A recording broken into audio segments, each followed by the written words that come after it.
Hi, I'm Jim. And I'm David. And this is the Practical Guitarist Podcast. The podcast for people who eat, sleep, and breathe guitar.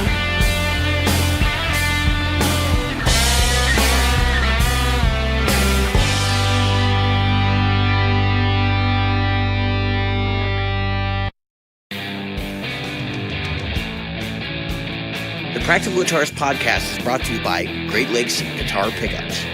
Great Lakes Guitar Pickups provides fantasy tones at prices a practical guitarist will love. Featuring top-notch construction, attention to detail, and a fully custom product, if you can dream it, Great Lakes Guitar Pickups can probably build it. Follow them on Facebook at facebook.com/Great Lakes Guitar Pickups. Are you a regular listener? Why not? David here reminding you of all the ways you can participate in the Practical Guitarist Podcast. Subscribe using your chosen podcast app. Review us on iTunes, Stitcher, iHeartRadio, or Google Play. Find our Facebook group at facebook.com/groups/practicalguitarist or on Twitter as @practguitarist. Support the show. Merchandise is available in our Threadless store at practicalguitaristpodcast.threadless.com. And donate to us via Patreon, available at patreon.com/practicalguitarist. Reach out to us directly via email at questions@practicalguitarist.com. 3, 2, 1. That doesn't make any sense. Hi, Jim. I really f***ed you now, didn't I? And I've already dropped the first F-bomb for the episode. That was the funny. So I was on a thing the other day, and it was in our group, and somebody posted a worst band thing or something. Where I put that's what I just did. and somebody said, "Yeah, the way they must have counted that in is 1, 2, 3 and 3.5, 3 3/4, 4." What are we going to? I don't know. What difference does it make? Hey, what song are we playing? I'm not sure. Just pick the one you like the most. You just start singing one and we'll play whatever the hell we want. Yeah, it's fine. That's what that band did. It was the funniest thing. I mean, they were supposedly doing Comfortably Numb. Yeah, like one guy was doing Comfortably Numb and the other guy was playing Whip and Post or something. I don't know. And then they had another song they covered. And I thought they couldn't do anything worse until I heard them cover that song. It was so bad. I could not tell what it was. Everybody in their really early days, especially like your kids and playing garage bands, you've done some dumb stuff like that. Like everyone has. So I feel bad for making fun of them because like we've all been adults. Yes. But they were adults, right? But that doesn't mean that they've had a lot of experience playing either. And so so our buddy Stevie T is at it again. He's what is he doing now? Another post where somebody that you've seen this guy on all kinds of different guitar forums. Sure. People share his posts where he does is kind of like the other dude. Is this the guy that gets really angry? No, that guy's hilarious. The old English guy that goes, "Oh, fuck it." He just I don't even know if it's old English, but he just gets mad and he like just starts hitting stuff because he obviously has some sort of like emotional disorder. Yeah, he does this thing. He's got Tourette's pretty much. I mean, yeah, he beats the shit out of his own hand. Yeah. He's pretty funny. But no, this guy, he's like, but he's not playing any notes that like go together. He's just playing real fast. Yeah. And so he plays like me. Stevie T was asked to fix one of his solos, so he listened to. I saw that, and I didn't watch it because I was like, "This just sounds bad." Yeah, he couldn't get any of them. He couldn't fix any of them. I don't know, man. Like, he's back. Stevie T needs to change. He needs to, he needs to go. Well, he doesn't need to change. He just needs to go back to what he was. I mean, there was a moment. Yeah, I think honestly, like he's feeling the pinch of the fact that YouTube is clamping down. And they're making it really difficult for people to make money unless you produce a ton of content. Yep. I mean, I remember when Stevie T only had like 52 videos. Right. And that was only what, last year? His humor is not for everybody. The zany, like kind of nerdy thing, but he's like literally embodying a guitar nerd. That's basically what his shtick is. Right. And I mean, I understand it. So it makes me laugh. But then to see him do these like social commentary things where he just comes off as a jerk. Yeah, the women, the what do you call them? The female.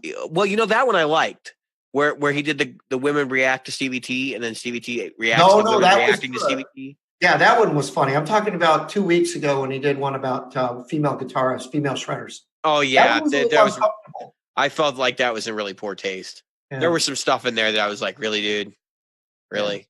Yeah. So I don't know.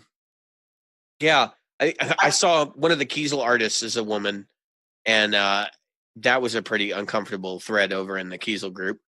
I kind of sat there and went, I don't even want to look at the comments of this. Nope, yep. Not gonna do it, and so I didn't. But I will say, I don't know. I think there's some good dudes over there, but I think there's a lot of like kind of sick dudes in there too, who just don't get that the things that they say actually impact others. So, well, it's like the discussion we had last week, which I don't want to rehash. Yeah, I mean, it was fun while it lasted. It's about perspective, and it's everything we have, everything we do. We have to remember that there are other people who have another perspective, and we have to respect. Yeah. Dude, it's just really hard. Like I think for a lot of people, and a lot of times, especially now in today's day and age, where we've been self-realization, is it becomes very difficult to be empathetic towards others, and by empathy I mean like being able to put yourself in other people's shoes. And actually, this has been coming up a lot in personal conversation between my wife and I and other people in the last couple of days.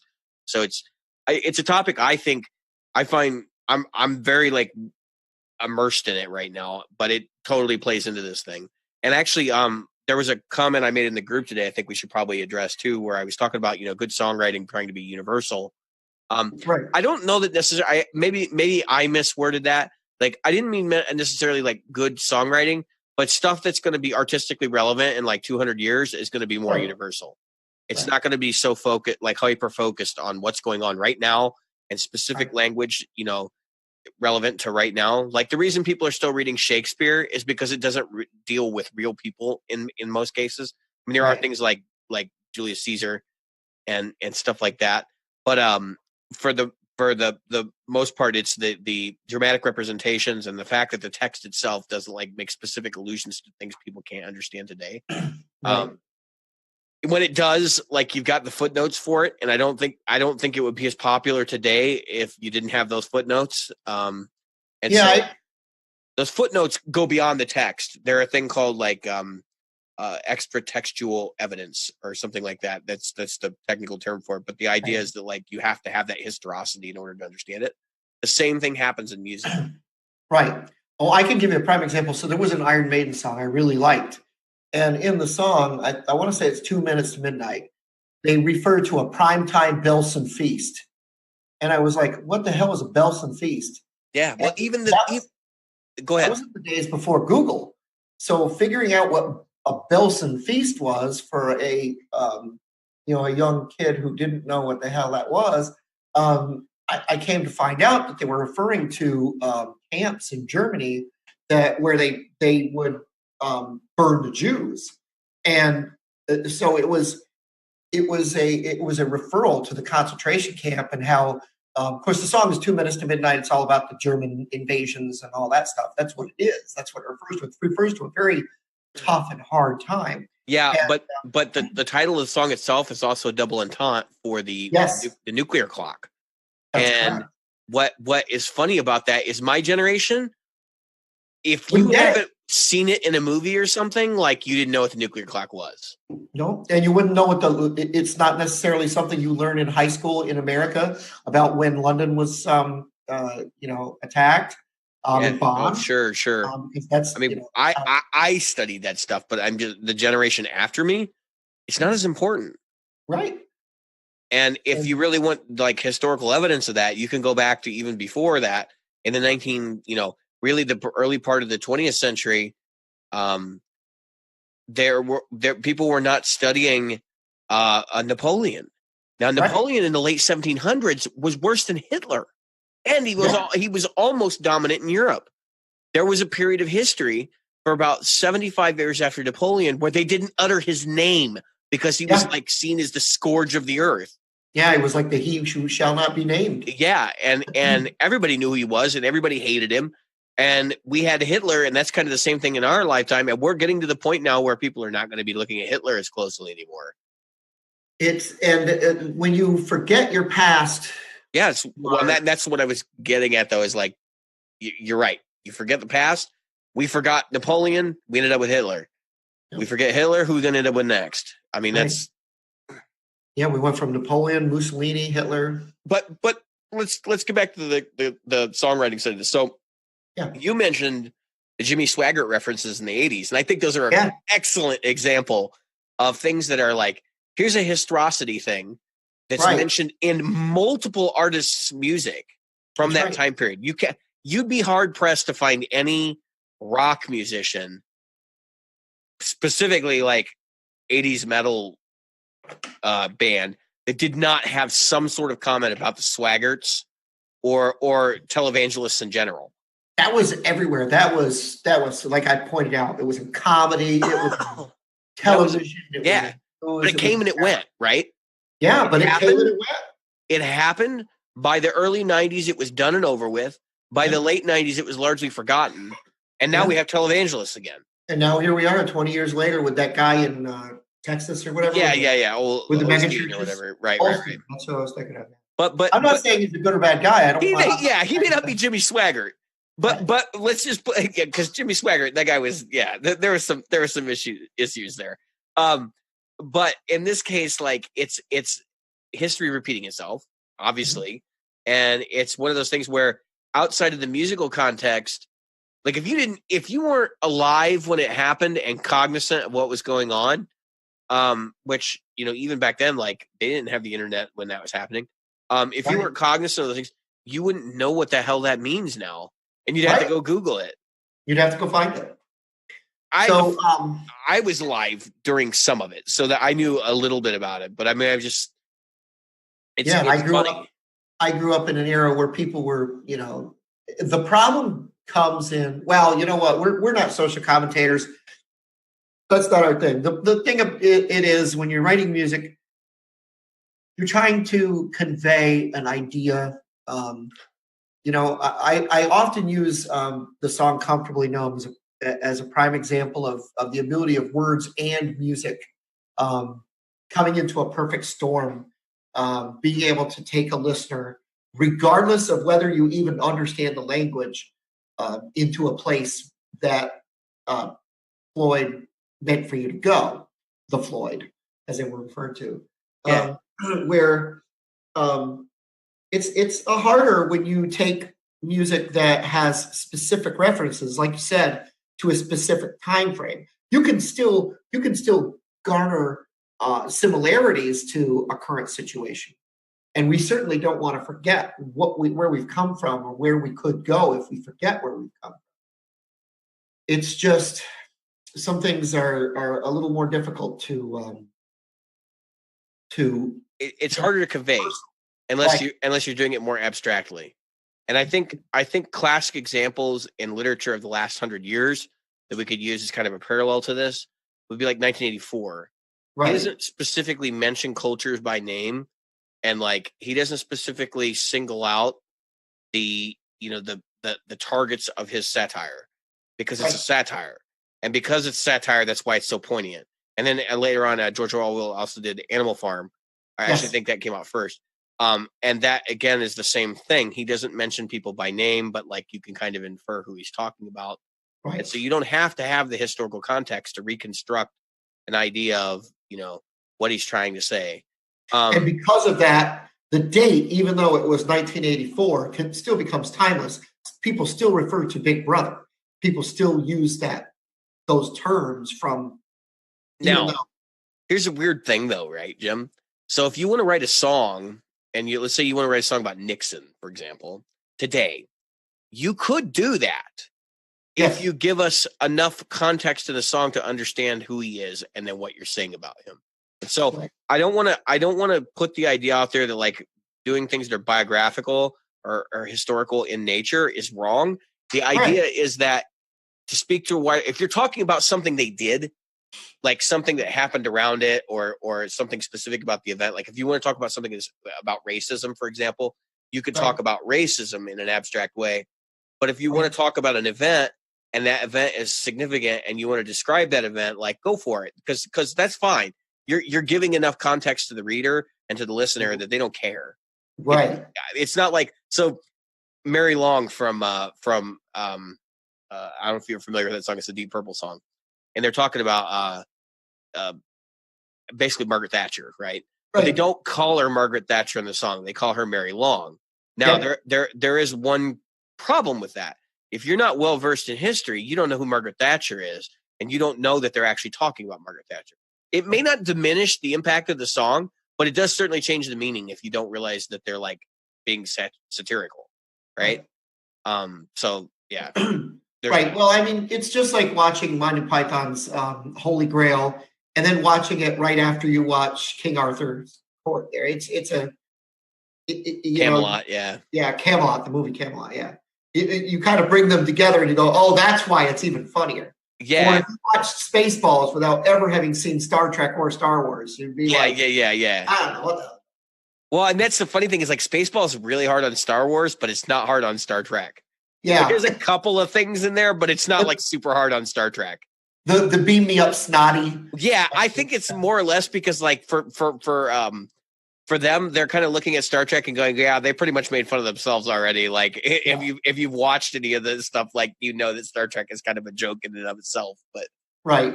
It was self-parody at some points. So I mean, obviously write a song about anything you want. Write a song about Tony. Sure. You know, it's just that.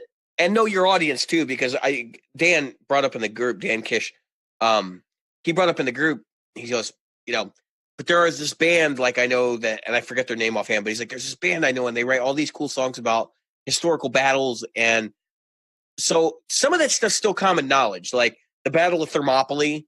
You'd see that a lot in like metal bands and that kind of stuff. That's the thing from 300. Like that stuff is legendary. And so you could probably write a song about that. And I think people will be able to relate to it. But if you got like super granular and you're like, I want to talk about that one skirmish, before Iwo Jima, like what? Nobody's going to understand that. Right. And then the other thing is you talked about a band that writes about serial killers. And I'm like, okay, that I kind of get too, because that's still in the public consciousness, because that stuff was so salacious. Like Jeffrey Dahmer is common knowledge. You could talk to even young kids nowadays that are like in their, 18, 19-year-old, and they probably know the name. They may not know what he did, but they know enough. But, Jeffrey Dahmer will be studied in history ad infinitum. Oh, yeah. And many of the other guys that were like Son of Sam and a bunch of, Ted Bundy and those people, like those guys will always be talked about. And I think in a lot of ways, they're more household names than even your current president. Right. Where that's what I was going to say, where Nixon would be somebody 50 years from now, people are still going to talk about Nixon. Because of the infamy of what he did. But Johnson, maybe not. But Johnson or Garfield. Or Carter. Maybe Carter. Carter's pretty infamous at this point. Carter was a drop in a bucket, a whisper in the wind. I mean, yeah. But some of these people, Lyndon Johnson will be talking about him forever. We'll be talking about certain people that again, Abraham Lincoln, George Washington. Well, yeah, like if you look back at your presidential history, I bet like Woodrow Wilson is not on the top of everybody's list. Right. You know what I mean? Like you ask me what Wilson did, and I'll be like, I don't remember. Yeah, but he's in the All in the Family song. All right. We had enough history talk. Let's talk about some guitars. All right. Man, so I got that Kiesel, right? Yeah. 7-string. So how is the honeymoon going? So I can play a 7-string now. I don't really have any issues transitioning between a 6 and a 7-string. Like I can pick up my 6-string and feel right at home. I actually like the bigger neck, the like wider surfboard of a neck that is a 7-string. Yeah. Surprisingly like it. And I would say like I'm still pleasantly surprised with the quality of the guitar. The pickups, dude. I know Nick is our show sponsor, and he makes great stuff. I would love to put a set of his pickups in a 7-string at some point, but I think it'll be that one. I'll be honest with you, the pickups that are in it are freaking great. You do know that that's the beauty of ordering a Kiesel. You can say, send it to me without pickups. Yep. And I may in the future. So to be honest with you, for like metal style guitars, I would be interested in ordering their pickups and putting them in other guitars. Mm-hmm. I mean, honestly, like I really, really dig the lithiums that are in it. Really? And people hate them. Like, yeah, you go around and you dig around in forums and people like, the lithiums are so thin. Now, I will say this much. I can put my Mark V in crunch mode, which is more like a JCM 800 kind of sound, and I can do straight up metal because they're loud. They're obnoxiously loud pickups. Well, you got to remember the guys that are bitching in the forums are used to having, most likely, they're used to hearing or having 81s and 85s. Yeah, well, and that's kind of what I figured. But you know what? They're a sterile sound, and they're also like super trebly. So why they say the Kiesels are so, or the lithiums from Kiesel are so bright, I don't get it. It really, and the other thing is they don't have a ton of bass for like a super low output pickup with a 60 as the low B string. You'd think that it would be like muddy and like make the amp sound like it's going to fart, but it's pretty solid. I can actually turn the bass control up higher than I can on my S500. So that's saying something. Be interesting to see what that sounded like through a clean bass, like a clean Fender, or even a Roland JC. Yeah, because and I know exactly where you're saying that, because for one thing, it's going to drive the amp harder, and especially with the older Fender amps, like they fart out. If you have way too much bass in them, they go because they're already bass heavy. Yeah, and they puke, and it's pretty funny. I think like these pickups are designed more for like chugging. And to be honest with you, a lot of guys think you want so much bass out of your pickups, but I find it completely the opposite. I want less and less. Like I need less bass because when I palm mute, it gets so damn bassy anyway that it's just, you don't need it. Yeah. And I've also found my technique is modified slightly. I put my, hand back farther towards the bridge and stuff too. But my only complaint is I got black pickup covers. Mm-hmm.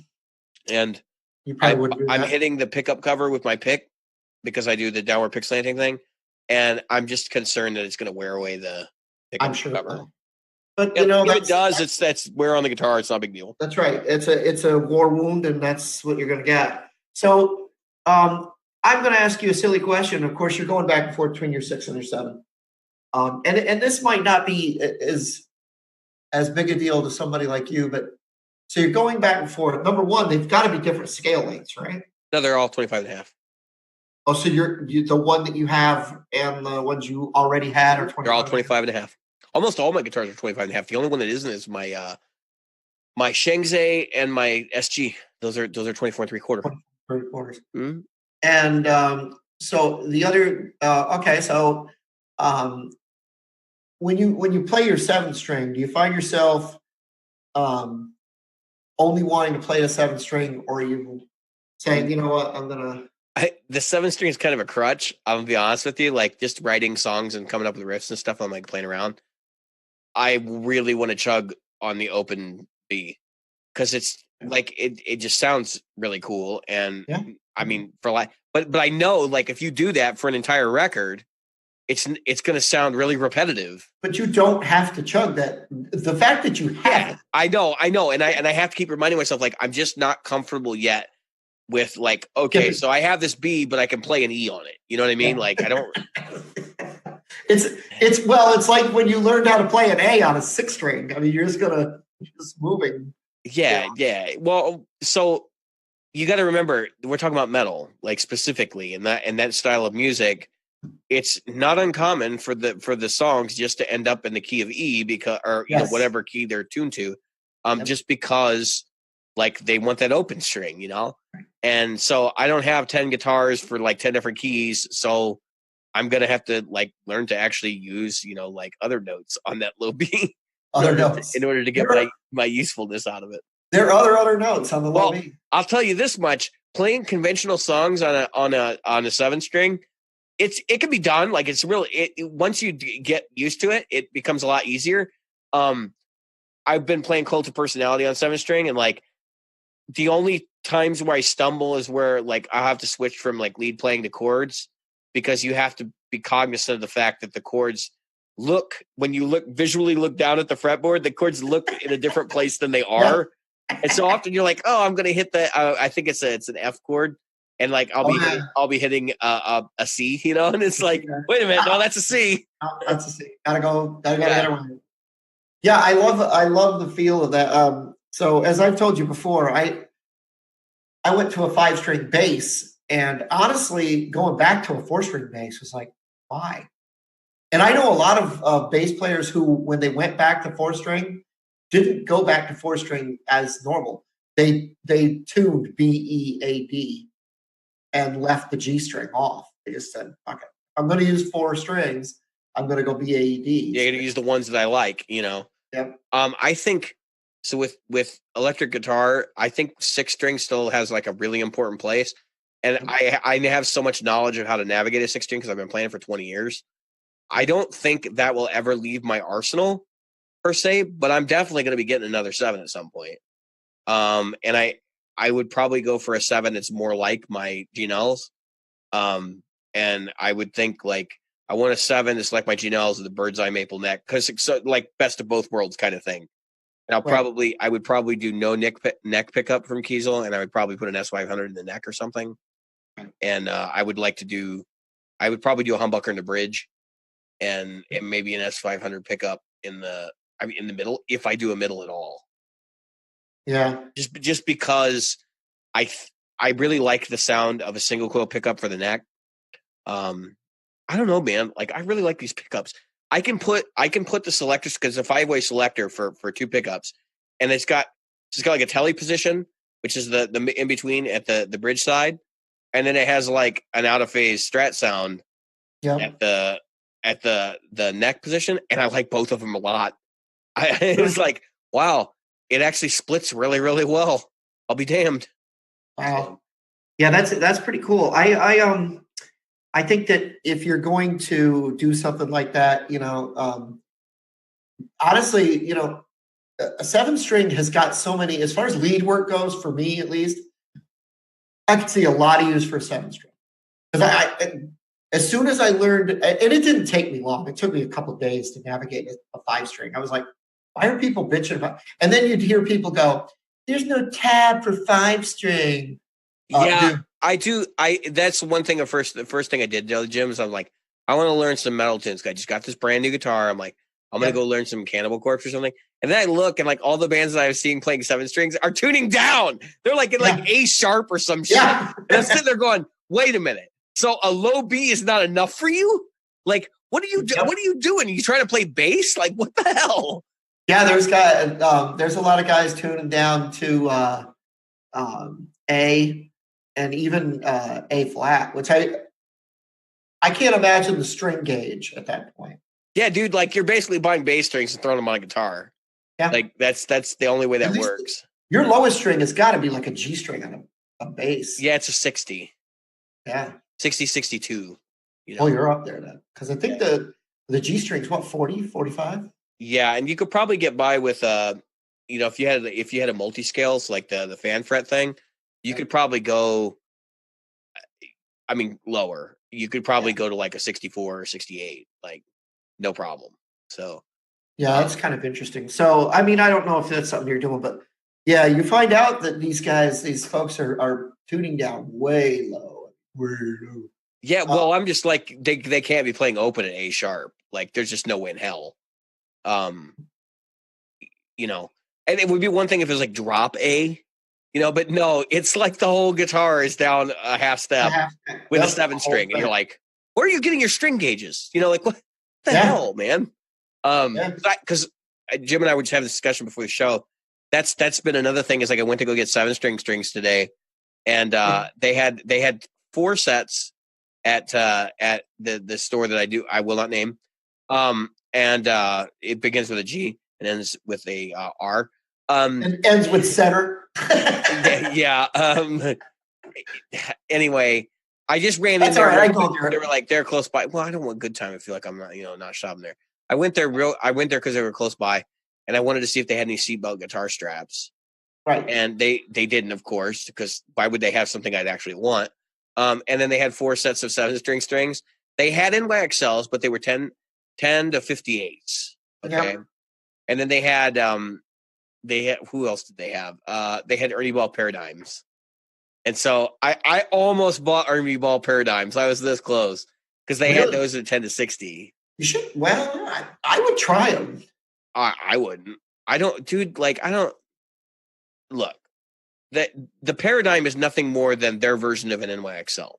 Yes. And I think it was done as a purely reactionary measure. And if it's anything like the quality of other Ernie Ball products that I've had, it's not going to measure up.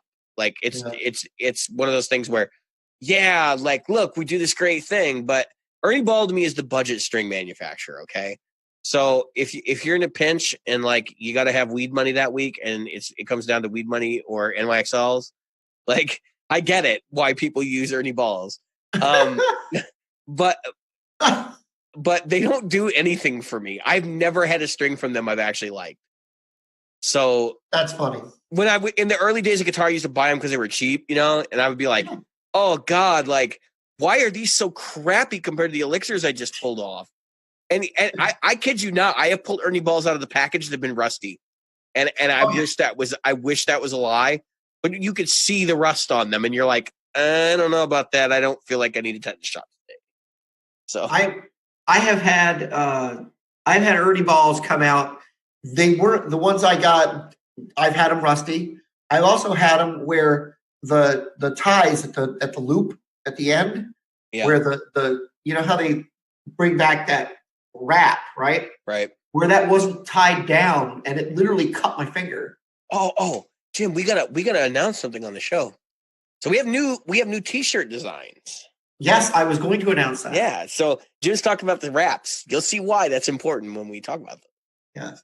So anyway, yeah, I got my finger cut a couple of times, a couple of different times, not just one pack. But I was this back when I was poor and I could barely scrape up enough money to go buy strings, and I would go get strings for for gigs, and then of course instead of using the money that I made from a gig to buy new strings, I would go out and buy another guitars, which I couldn't put strings on because I couldn't afford them. So nice. Yeah, so we have a new T-shirt coming.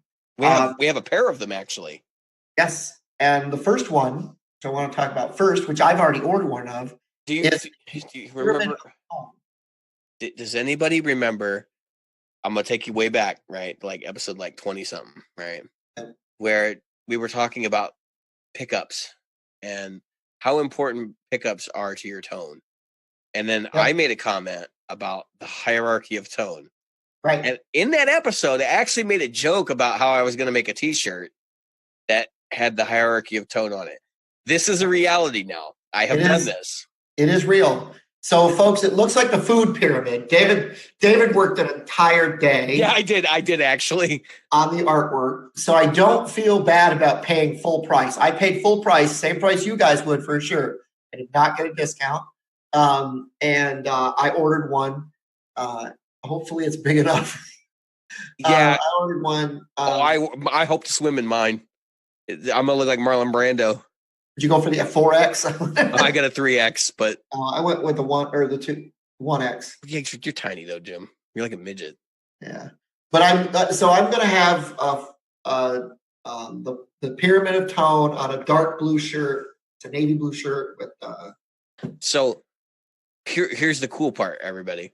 So I did this art, right, and I took all these different concepts, and I actually made full size art and then just shrunk it down to put it on the T-shirt. So I'm going to do some other shirts that are based on the art concepts that went into the big one. So the first one of those is already debuted, and that's the second shirt that we're offering, which is I don't have it sitting in front of me, but it is the PR1W, which is a Boss style pedal that says practical on it, and it is literally the practical pedal, right? And the you will find that the knobs have control over things like humor, and the other knob is information or info, and then one of the knobs is the P and V switch, that's a switch. That's not a knob. And I forget what the other knob is. There's another knob on there that's like really, but it's basically, it's a show that if you plug, or it's a pedal that if you plug it in, it will play the show for you. That's kind of the concept behind it. So it's a cool shirt. I hope you guys like it. I made it for you all to purchase, and hope you enjoy representing your love for our show for all the poor schmoes out there who have no idea how great Jim and I really think we are. Which totally not bullshit. Yeah, totally. Oh, it is the humor, gripe, and info knobs. All right, so our Teespring link. It's not Teespring. That's right. It's not Teespring. We will investigate Teespring at some point in the very near future, but we're using Threadless. Threadless, that's right. I believe it's practicalguitarspodcast.threadless.com. And that is correct. So you go out there if you're interested in buying one of the shirts. I've got them up there for rock bottom prices. We basically pocket like $2 to put towards the show. You will find that there is a dark shirt and there is a light shirt for both of the designs. You pick the dark one if you want to get a dark color with a white logo on it. And then you pick the light one if you want black logo on a lighter colored shirt. So, right. And of course, we still have our regular Practical Guitarist podcast logo stuff, which is just, shirts, mugs, all that stuff. And then one of them has actually a hooded sweatshirt, which is a little bit ostentatious, but I think maybe people would be interested in that. That's always been a popular item for other people. I'd like to think that I'm just as popular as everyone else, but I know that's complete horseshit. Well, so I went with the navy blue one, like I said, an extra large. I love, folks. I can't wait to do an unboxing. I don't know how long it takes for these things to ship. Yeah, it might be a couple of days. But whatever, it'll get here. I'm looking forward to it. I need that guitar pick that's on the logo, man. Like we were talking about that before the show. I know, yeah. I made my dream guitar pick right there. Pick. And so yeah, we've got it. So he went through the trouble of creating this pedal that's on the T-shirt. Now, as I said, folks, we don't make a lot of money on this. It's just for fun. So if you guys want to order one, please get in there. Practical Guitarist. Yeah, I mean, they're basically at cost. There's like there's like a $2 margin there. Practical Guitarist podcast.threadless.com. We're not pushing this real hard, but if you get a chance to go in there and take a look, I'm going to order a coffee mug next. Yeah, dude, I want to get like the pedal on a coffee mug. Yeah, I want to get the pedal on a coffee mug, honestly, in black with the white pedal. Mm-hmm. So yeah. So anyway, if you get a chance to do something like that, and you want to represent, then please do represent. It's a lot of fun. And then people will ask you, what the heck is a practical guitarist? So speaking of what the heck is a practical guitarist, so I left the variety band, but I have joined a new cover band. And no sooner did I join the new cover band, but we got picked up by management. So what does that mean? That means my weekends this summer will be gone, and I will be gigging pretty much every weekend for the most part all summer long. So the that means that I got my pedal board in place just in time. I am putting up a video. I put up a video of me putting the magnets, and then promptly I took those magnets off and I just used the Dual Lock or whatever it was. I wasted $20 on 2 magnets. But anyway, I'm putting. You waste them because someday you'll have a flatboard, Jim, and then you'll I got the magnets. This is gonna be great. Well, the only time I'll go to a flatboard, and it is likely, is when I get rid of the dirt pedals at the bottom. Which, if things work out. So today, folks, that's what I was leading to. Today, I got the HXFX, and I figured out all by my lonesome. Well, I had a little bit of help. Screw you, Jim. Yeah, all by my lonesome, how to control the amp one via the HXFX. So I got the adapter cable, as some of you saw in the group. I hooked it up, and I turn on the HXFX. I go inside the thing, and I'm like, okay, how do I tell it to do a MIDI command? And of course, you probably know the controllers. I had figured that out actually by that point, but I was sitting there in the controller. Like, there's 5 sets of controls you can set. I know which one it isn't. There was one it was not immediately, and it was not the amp controller because it was not it wasn't going out the regular controls. Which to be honest with you, Jim, I mean, unless you're like already using that port for something else, that's probably the easiest way to do what you're doing. Well, no, now see, that's where I'm going to get you. What you can't do with the amp one, any other way, is to send out a thing to turn on the boost, the reverb, and choose any of the 4. The only thing you can do with a controller from the regular amp controller, 2-button foot switch without MIDI. Yeah, it's just change channels. Anything, is to change 2 channels. That's it. Yeah. And turn the reverb on and off. You can't turn the boost on, or you can turn the boost on and off. You can't do both. I can do both. Right. And I can choose channels other than the one that the dial is selected to. And I have control of the volume, the tone, everything else. So I can go to a complete different setup.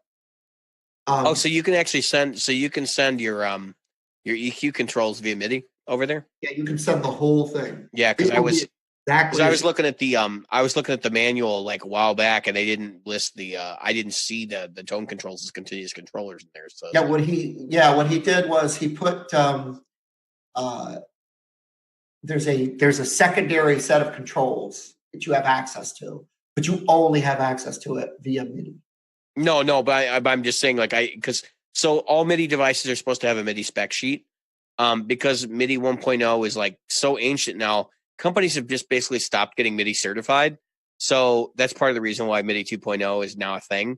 But they stopped getting certified. So what ended up happening was that they weren't putting out the cards that explain like, okay, so if you want to change this, then you need to send over this controller message. And so a lot of it's just like textual in the manual. But I'd assumed that you could preset the tone controls and save those presets inside the unit and then just recall them. But I didn't know you could actually like send a continuous controller over and turn the knob effectively. Because what a continuous controller is for our listeners, if you're not familiar with MIDI, is like 0 to 127. That's the numbers you can send over. And it's basically 127 positions on a potentiometer. But it's in a completely digital format, and so it sends it over to the unit, and then you can, have your way with it. So, yeah, that's really cool that they do that. I was looking up in the manual, but it's a secondary set of control, the same controls, secondary. So it's and it's the only way to get to those controls. Or they call it switchable power soak. I can do. Yeah, but that's so basically you don't need the foot controller to access those functions, because like the way that he sells the unit is like, oh, well, you got to have the foot controller to get that. So really, the only thing you need the foot controller for is if you're going to use the looping system. Yep. And honestly, I think what you're doing, setting up by the HXFX or some other multi-effect system with the Amp One, is probably just a much better alternative in general. Yep. Just because of compactness and all that. Because if you've seen his foot controller, it's twice the size of the Amp One. Yeah. It's the size of an ES5, and I mean, then you're limited on what you're going to patch through it. So, like for you Strymon guys, those big box pedals that Strymon puts out, they're pretty big, and they're basically like 3-foot switches in one pedal. And because of that, like you can't load your board up with that plus the Amp One controller and then the Amp One itself. You would be at a Pedal Train Pro at that point or whatever it is, big one, the Terra. So yeah. Again, I get it. Like if that's your jam and that's what you want to do, like go for it. I just don't think that. I think for a lot of people that's just too much rig.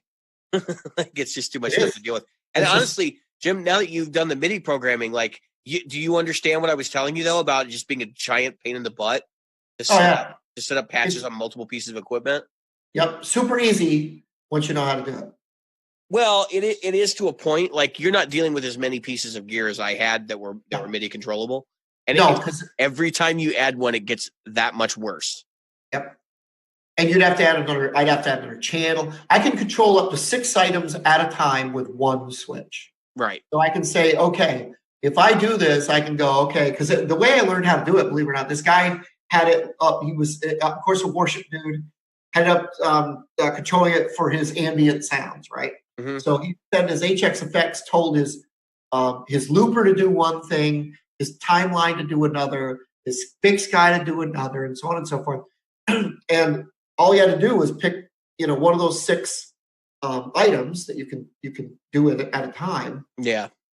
And he'd say, okay, this one will be for MIDI channel 1, go do this. MIDI channel 2, go do this. MIDI channel 3, go do this. Right. They all sent, because obviously that's what MIDI can do.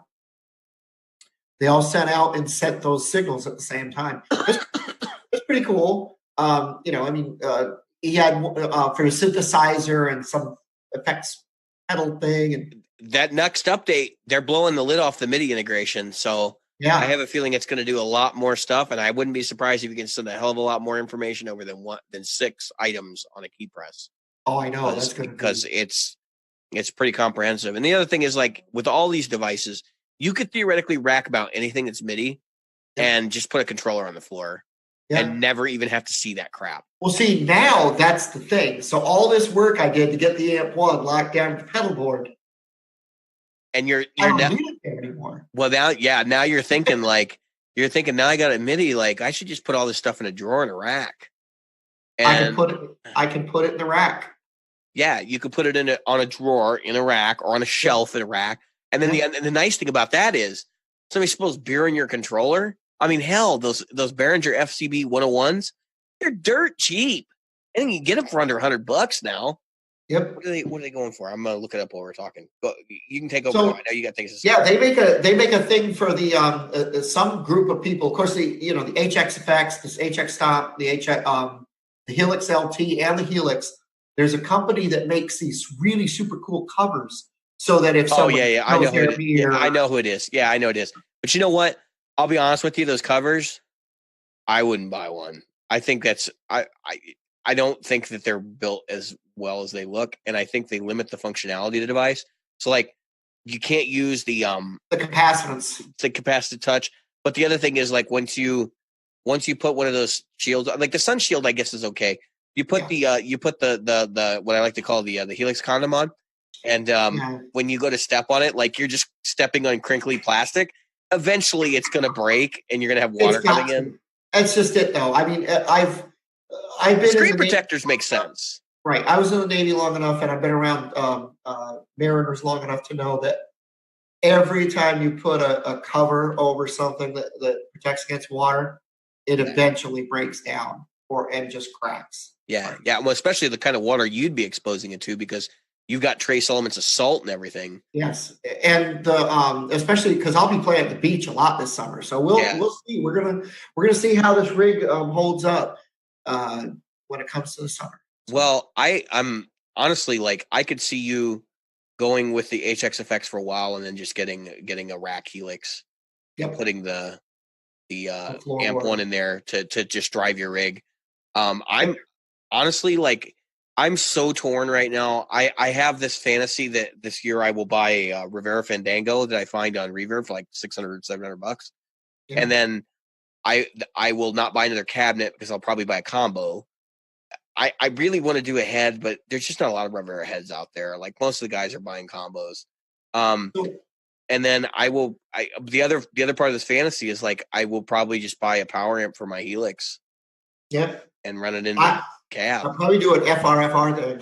So here this is a reality that struck me recently. So when someone got my SG, I did for a brief moment. You're like, I'm going to get a Helix LT, right? Say, no, I was going to go full blown Helix. And I would have totally understood why at that point.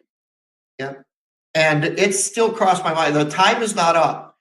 So I'm going to make a small announcement. No, there's a blizzard coming. It's not going to happen, Jim. There's going to be some really shitty weather.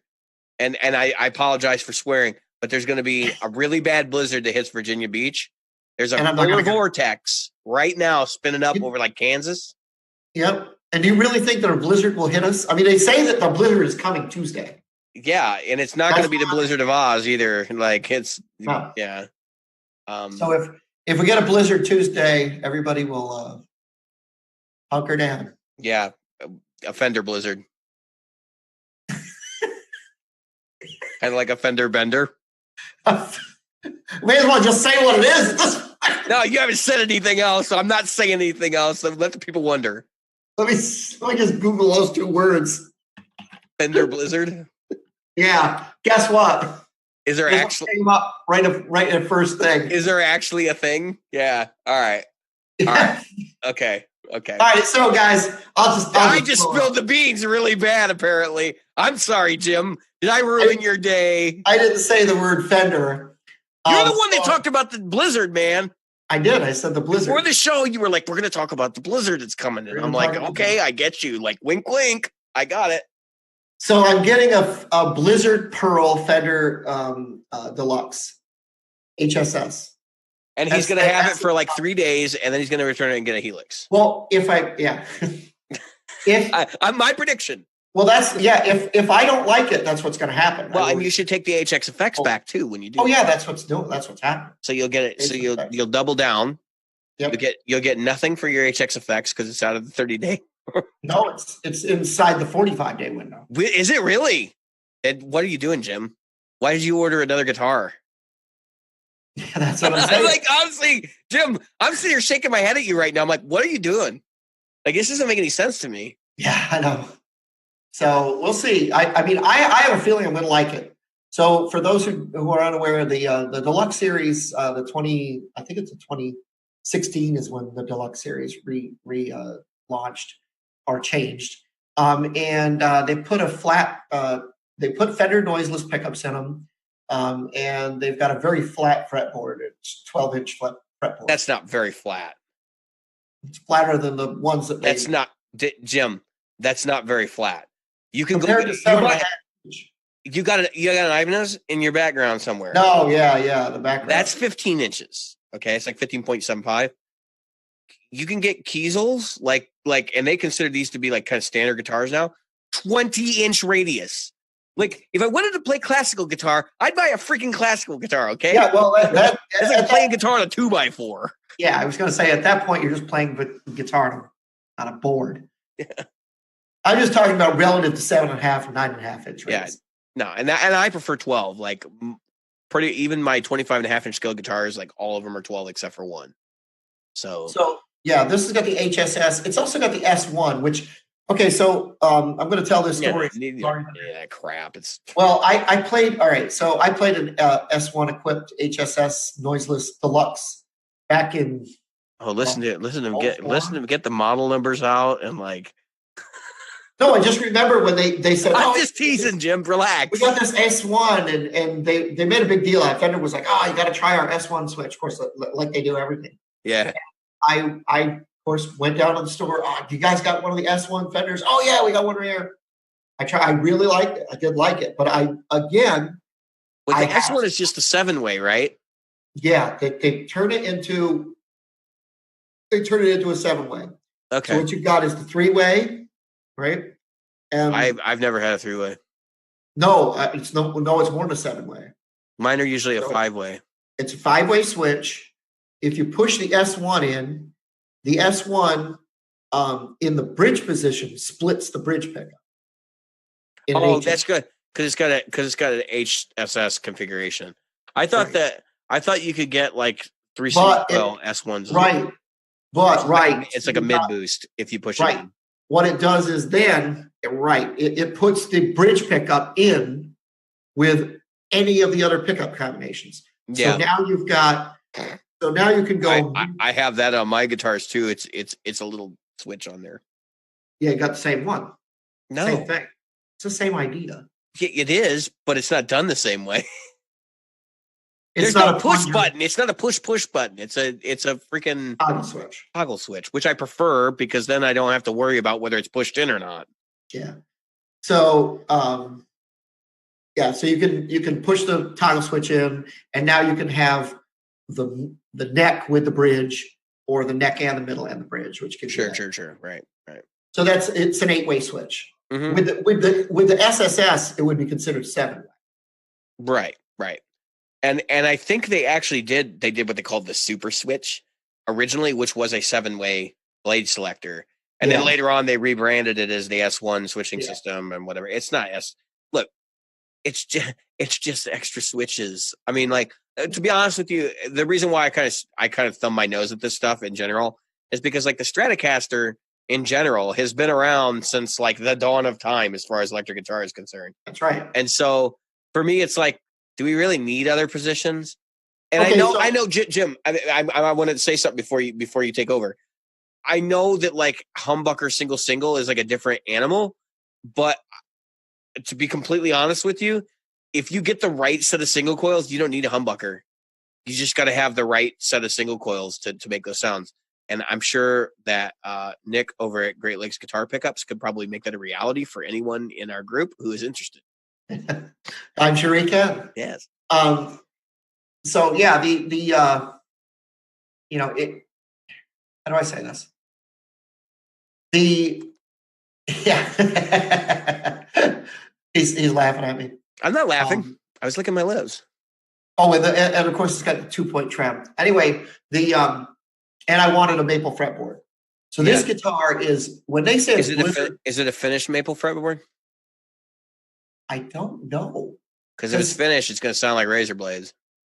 Because I can tell you this, that it looks, in the pictures, it looks truly white. Like, yeah, it's probably, so it's not tinted, first off. So, like, all right, I'm going to pull a guitar off the wall, and I know that our listeners can't see this, but I want to show it as a visual aid to Jim. So this is my Red Legacy, and you can see that neck. It is finished, but you can see it's tinted maple, and it is it's got like an orange glow to it. Yep. This is pretty standard for when you see maple that's finished now. They put a tint in it to make it look vintage, but it's that coloring actually happens because the original nitrocellulose lacquer finishes would age in the sunlight and they turn yellow. But here's where we're going to get crazy, right? So here's my non-tint Stratocaster S500, and you can see that it is quite a bit more pale. Yes. This is a satin finish. If you're gonna do, I still like. All right, even though I have the Kiesel, which is tongue oil, like just basically no finish. I still think that tongue oil is, at bare minimum, you have to put something on it. I know people buy guitars unfinished. I think you have to have a finish on there, especially with maple, because maple is really stable. But the problem is if you don't seal it, it is really prone to moisture warping and stuff. So it looks like it's sealed. I'm looking at a picture. But they're not going to sell you a guitar that it's probably satin finish. Yeah. That's what I would suspect, because the deluxe line is usually satin. Yeah, I'm looking at one at Sweetwater, which means you're going to get a warmer sound out of that maple than you would if it were gloss finish. I know that there are people in the group that like poo-poo this, but having owned both, satin tonally is more well-rounded, whereas you get a huge mid spike above 5K in every finished maple neck I've ever heard. I cannot stand the sound of finished maple, and I won't do it again. This guitar that I bought here was specific for the show, and so I'll hang on to it as a pickup thing. But I'm gonna be completely honest, like I wouldn't do it again, because it's not like, it just does not have the sound. And I've already commented to my wife that, like, at the end of this year, when we're done with this pickup thing, I may go on the block, just because I don't. Really? It's not that it's just not me. Like, that's not the sound I like, and maybe I'll bond with it over the next year. But at this point, it's just one extra guitar I don't need, and I could sell that in something else and maybe get an S500, USA S500 again, or another USA S500, or I could sell it and maybe get a Kiesel Delos or something. Actually, I would probably get an Osiris, and because I like the headless design, and I would probably just get an Osiris with a hum single or something. Yeah. I'd have to pay extra for that, but it'd be worth it. So I have to kind of laugh in a way, because this is really Fender going back to what they did with the American Deluxe in, I want to say 2003. Yeah, and those didn't go away. I mean, so The Fender Deluxe HSS is basically what do they call the one that's $2,000? The really expensive one? Elite. Yeah, it's the same thing as the Elite, except this one's made and it's imported. In Mexico. Yeah, it's imported. And who knows where the parts are made at. It may be assembled in Mexico, but the neck might come from China or something. Like, I'm not going to get into that. But the point is that this is that same unit, same model thing. I hope yours is as pink as the one in the picture you sent me. Because it looks like, no, it's a sharp color. Like, I like that. Even though you're going to return it and get a Helix LT or Helix floor. The Helix. Actually, Jim, if you're going to do it, like, I would in me in your shoes, I would stop and I'd say, is it worth the extra $200 to rack mount it? Right. And honestly, I would if I had the forethought going back in time, I would have bought the rack mount version. Yeah, and stuck it back behind your hip. Yeah. Well, only because, like, it's safer to cart around, and you don't have to worry about people spilling beer on it. If they ruin your controller, they ruin your controller. You get another one. Yeah. But I know the kind of gigs you're playing, like right now, are beer gigs and dancing and beer gigs. Beer gigs and outdoor. Locking tuners on it too. That's nice. Yeah. It's like I said, it's the American. I looked at one of these when I had mine. When I first got mine, because mine's an American Standard, and so when I went to get when I went to look at a new one, because I really it's got the old big headstock. But anyway, when they came out with the S1, they put it only in the Deluxe that year. I said, geez, and a friend of mine had the Deluxe without the S1, and I really liked his. And he had the. Well, let me know. Pickups out. Put in the. Of course, I think they were noiselesses that they first put in the early Stevie Ray Vaughan models. Oh, I didn't think they ever put noiseless in the Stevie Rays. Oh, they were the Texas Specials. Texas Specials, that's different. Yeah, Texas Specials. So they put the noiselesses in the Clapton models. I actually think the Fender noiseless pickups, the ones they're doing, are pretty good. However, I will say this much: I think where you're going to fall out of love with this guitar very quickly is the humbucker. Yeah, you've got PRSs. That the pickups in this thing are never going to be able to compare to what you're going to get out of a PRS, and then you're already throwing money at it. I don't think that makes any sense. Yeah, I think for $824, the guitar should come out of the box playable and have all the features in it, because you could go buy an SE and be way happier for a lot less money. I know SEs are like a similar amount of money, but I'm saying if you bought a used SE, which you can find them anywhere, you're going to get better pickups, because I know Fender's humbuckers suck. I know people that like the new ones. They're like, oh, the new Fender humbuckers are really good. I have not found them to be good at all. I hate the fact that they're still mounting stuff in pick guards when they put a humbucker in it. It should have like a ring or something, or it should have some sort of like body contact going on there, because I think that really helps Fender style guitars,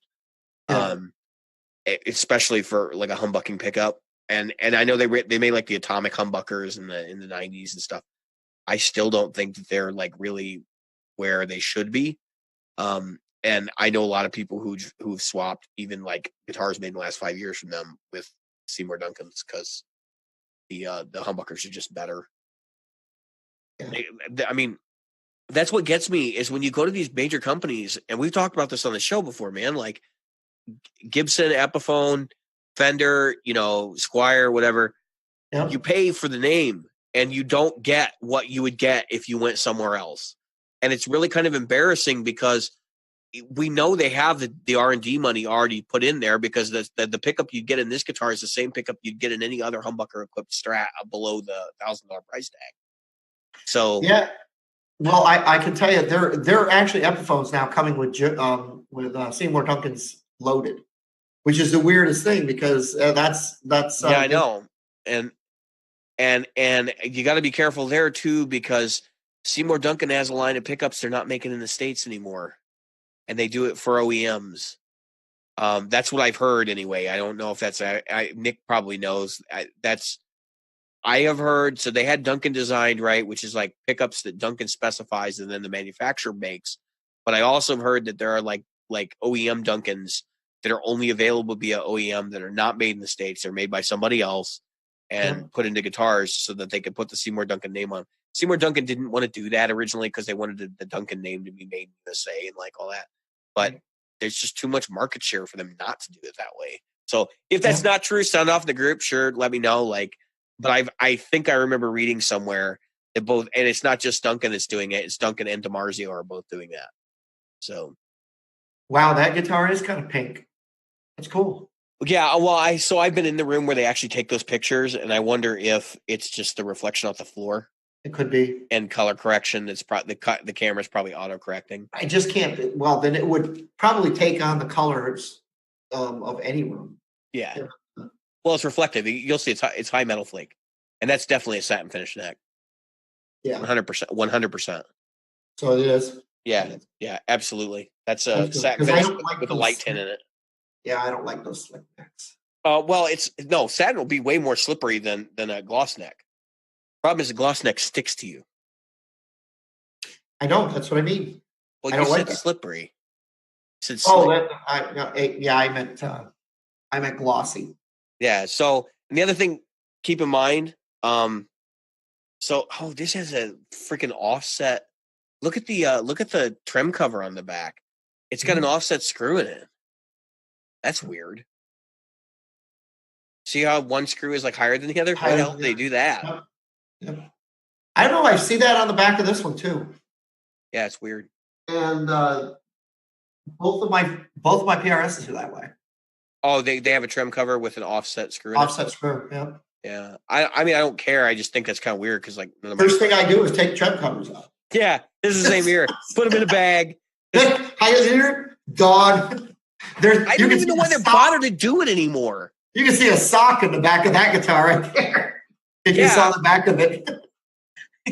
Yeah, well, so I don't think I would put a sock in my guitar, but I have put Kleenex in there, like rolled up Kleenex, and then with a thing of tape around it, just so it will like impact the springs and keep it from vibrating, and you can hear the difference. I cut a sock up. Yeah, but Jim, that was not a new sock, right? It was. Oh, okay. All right. I don't know. You're a bachelor. Well, you're basically a bachelor. You're living by yourself pretty much. What happened was I had a sock. I had one sock that had a hole in it, so I needed another sock for that one. So I took that. So then I had another sock that was sitting around. So I said, okay, I got one brand new sock. Is that tone fabric? And it was high tone. It's tone wool? Tone wool. It's tone wool. It came from. It was tone full. The sheep that SHIT. It came from a sheep that sing. If you have sheep that are singing, I'm going to ask that you stop with the medicinal cannabis. So people just know I have never smoked pot in my entire life. No, you're not the only one, Jim. Nope, David hasn't either. We are two boring guys. Yeah, we are really two boring and crazy guys. Yes, very much so in both aspects. Anytime I could get some. I got to be honest. Never mind. I'm not going there. I've been wanting to fall in love with a Strat, for years. Give it up, Jim. Give it up. Leave the territory for me. Leave it for the people who understand, who get it, who appreciate Jimi Hendrix all of it's the right way. Yeah, I don't play Jimi Hendrix the right way. I play Jimi Hendrix the way he would have played it, which is all over the place. Exactly. But I have a butt and it's in a chair. It's kind of sore right now. We'll see what happens. We'll see because if I do fall in love with it, All right. So we talk a lot about gear this episode. That's right. What else are we going to talk about? Oh, we're going to talk about something else. Alternate tuning. Yeah.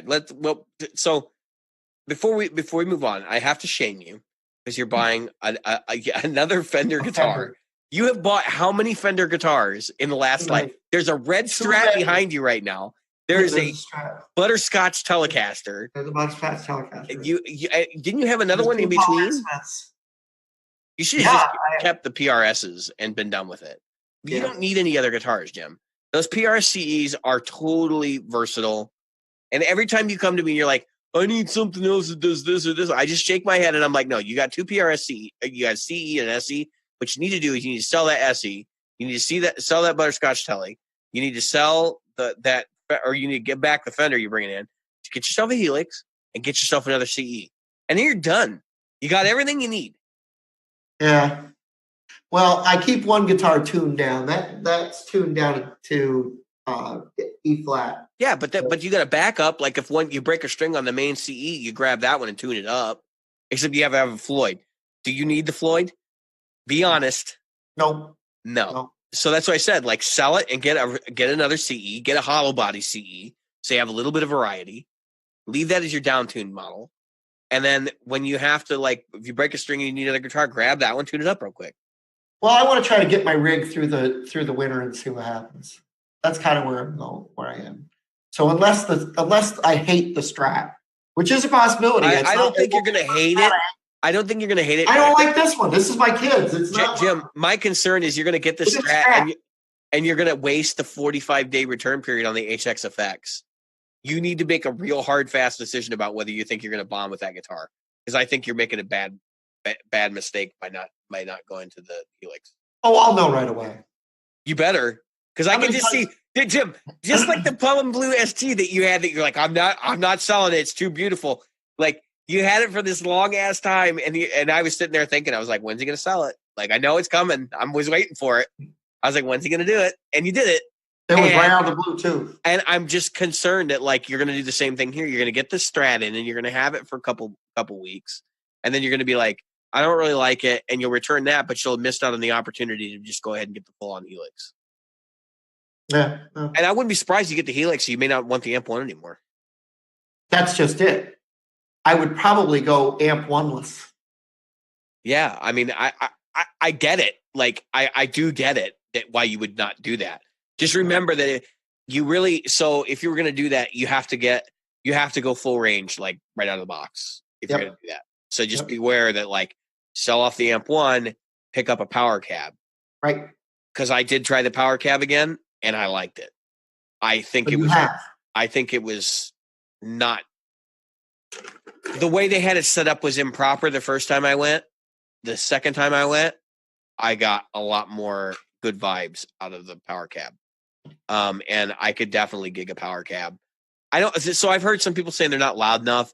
I think those people are expecting it to be like Marshall Stack loud. And really, I mean, it's a 1x12. Like, get used to it. It's not a 212. So I think it would fit right at home with you and what you're doing. Because you play in places where the people are like, you got to keep it down so I can hear the drink orders, you know? Like, yeah. And that's exactly what. It's the cold hard reality of things. My point is, like, you have a PA that can keep up with everything. So really it's just there as a stage monitor for you. Right. And the PA is doing all the heavy lifting. So the power cab's fine. It sounds really good. I'll be honest with you. It sounds much better than the cheapy PA cabs I've tried. So yeah, I would definitely. Yeah, I don't think a PA cab could do anything near what the power cabs. Oh no, the cheaper PA cabs like are not good. But if you go to like a $400 or $500 PA cab, you'd be fine. You don't need a power cab at that point. The idea behind the power cab that really sells it for a lot of people is the fact you can do speaker modeling. But I think that's a gimmick. I think if you're going to use it as an FR, it does a really good job. If you're using it for the Amp 1, you've already got all. You've got your IR, you've got your cab model, you've got your. It's not the same thing. So the speaker modeling that's in the power cab has sans microphone. So it's literally just emulating the characteristics of the speaker.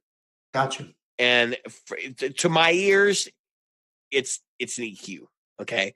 And for me, I'm like, okay, it's great that it has 6 preset EQs in it, but I really just want to be able to get the amped up sound of what I'm already using in my Helix because I have fancy IRs that I'm using. Why the hell would I want to greenback on stage with my IRs for a C90? No, it doesn't make any sense. Well, that's what I was saying. You're going to IR out anyway. Oh, by the way, Jim has made his first four-way into IRs. Yeah. What do you think of the Sir Pack from Celestion? Me? Yeah. Did you like it? It's great. I mean, so first thing I did, I called Dave. I go, what do? I don't know what to pick. Yeah, and I'm laughing because I'm like, dude, you just drag it on there. Like, what the hell is your problem? So I went to Celestion has an official IR. Yeah, they have 2 packs. They have the original ones, which are just emulations of their speakers, and then they have the Sir cabs, which they've come out with. Well, Okay, so you have several packs within the pack. Yeah. I just bought the super pack, which is when you buy one, basically. So you bought the super pack. So you got all the cabinets that they produce for the super line. for half of the price. Yeah.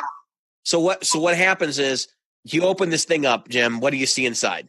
Oh my God! You got like I had like literally 1,000 wave files, and so that you could download them. I go inside, and it's not only the speaker and the cabinet, but for every single speaker and every single cabinet, you can choose what is equivalent to your mic placement. Right, and they do that with a different wave file, right? Right. You can go with dark, you can go with white, light, you can go with medium, you can go with. So now that you've gone through this experience, you understand it because you're clearly explaining it. Yes. Right. Yes. Now I know what it is. Can you explain to our listeners the amount of panic you had when you? I didn't know what to do. So I looked at it. he was paralyzed. You've only got 128 spots in the Helix where you could put. Jim, is this what we call option paralysis? Yes, and I was totally paralyzed. I could not do it. I couldn't just pick 3. Dave goes, just put some in, and I go, no, I don't know what to do. I don't know where to put them. I don't know. That's what I'm laughing about because Jim's like, I have to pick the right ones, the best ones, and I'm sitting there going, Jim, you have to try them. You can't just be like, oh, this is going to be the one. Like, Yep. You're so used to, I can only get this one thing. And then I'll tweak it and make it work. It's like, no, dude, that's how this works. So I'll put this into perspective for you folks. So I bought what's the equivalent of every single Sir cab with every I'm going to have to get that pack too, by the way. Celestian pack. Yeah. And so I got a 1x12, 2x12s, 4x12s, a whole gambit. Yeah, I think they even do like a 410. They have like a 210 in there. Yeah. Yeah, 210, 410. And it was greenbacks and goldbacks and greenbacks and whatever backs. There's a lot of backs. There were a lot of backs. Just got back. They had quarterbacks and halfbacks and fullbacks and I didn't even know what the hell. Throwbacks. Throwback, yeah. There was pro balls and Duke won. By 1 point, it was incredible. With 2 seconds left. But anyway, so I'm looking at all this stuff, and then, like he said, then you open it up, and they go, "Do you want 500 milliseconds?" Oh yeah. So then you get 3 choices for each sample. But the funny part is, and then you get the certain megahertz. Of course, it doesn't really matter, or kilohertz. I'm sorry, it doesn't really matter which one you pick because the line 6 does kilohertz. It will convert it when you put it on there, and so it'll make it right anyway. But so I'm sitting there like, oh. And so then I had to choose within that. Then I had to choose, okay, do you want it with a close mic? Do you want it with a far mic? Do you want it with a blend of the room? Do you want it with a phone? If you don't have a super, so I want to point this out. If you don't have a super knowledge of what those sounds are like to begin with, you probably shouldn't be dabbling in IRs because honestly, you're talking about option paralysis. You can definitely load up like 150 or you can't load 150, but you can load up like 100 speaker models and then just scroll through them and then not be like, I like this one more than this one, more than this one. And just be like, they're all really good and I don't know what to do. Like, I don't know why you would choose this one over this one. Like, I don't understand. Because they do sound good. Like every single thing, especially when they're professionally mic'd and professionally done like that, they're going to sound excellent. And in a lot of cases, they give you some that sound like complete garbage, like hot garbage. And you're like, I don't understand why this is even in here. But if you mix it with this other microphone, and then it sounds great. You're like, oh, okay, now I get it. And in the as you know, in the Helix, you can do that. Yeah.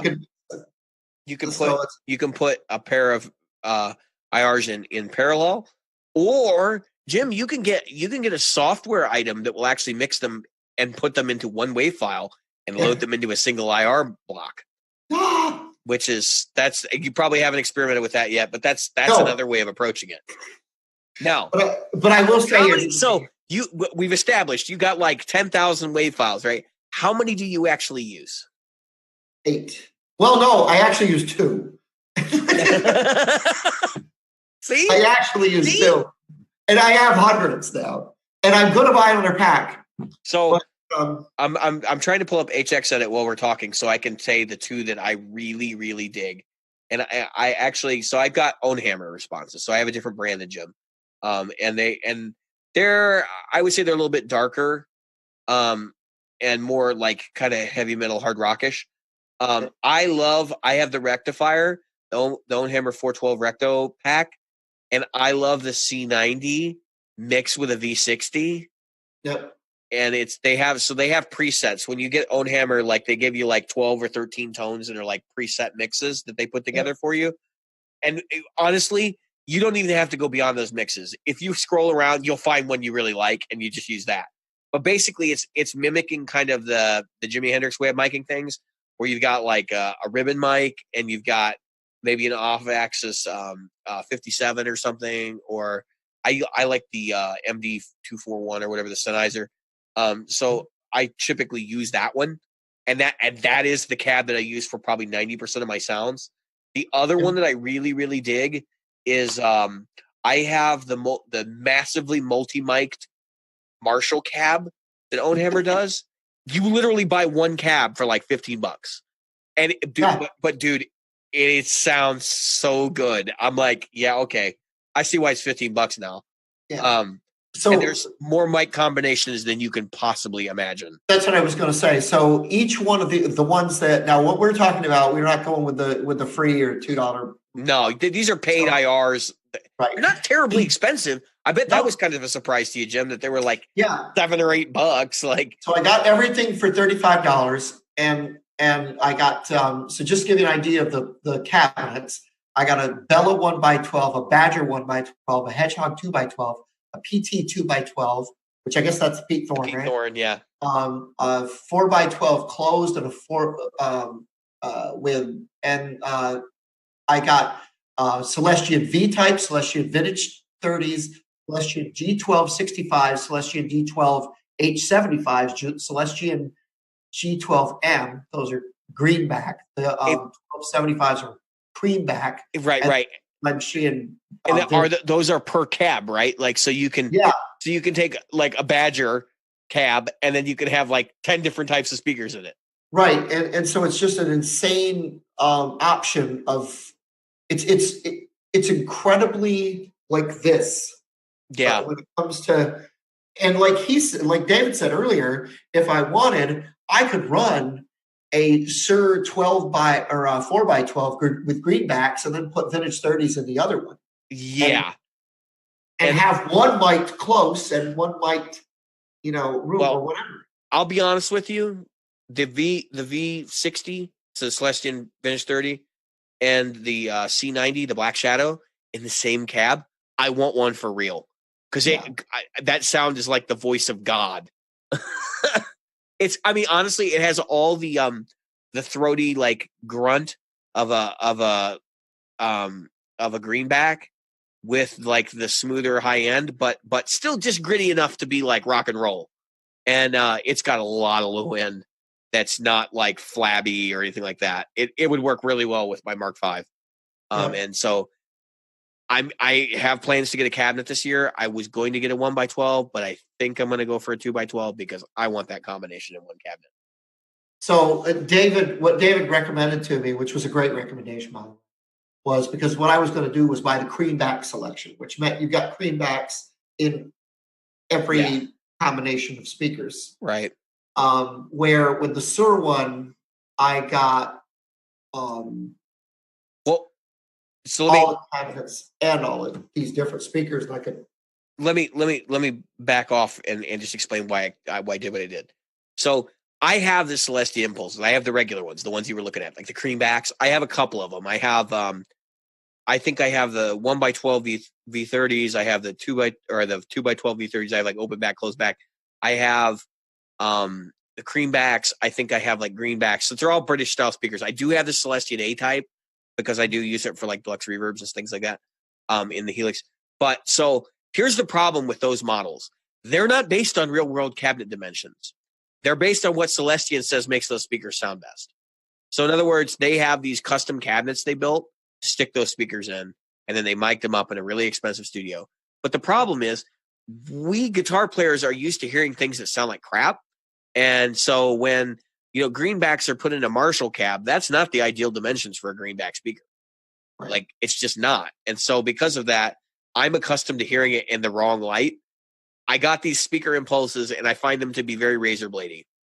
And I think it's because what I'm used to hearing is totally different than what these speakers sound like in the proper operating conditions. Right. And I think also that, like, it's just the recording environment and their choice of microphones and the power amp they were using to actually push sound through them when they were doing the impulse responses, because that makes a big impact. So, like, if you bought Ownhammer, they tell you, like, we use I think it's Ownhammer. It says they use a clean. They have a basically a 5150 that they have gutted and made for, like, just basically putting out clean sound, and have tweaked it to be a very flat, neutral sounding amp, and they use that to actually push the signal through for making the IR, so that the IR responses come out as best as they could possibly make them. And I think that is a big part of why they're so accurate. And I would have a tough time with a V30 from them in a Marshall or in a Mesa cab, like telling the difference between that and my actual Mesa cab that's on the floor next to me.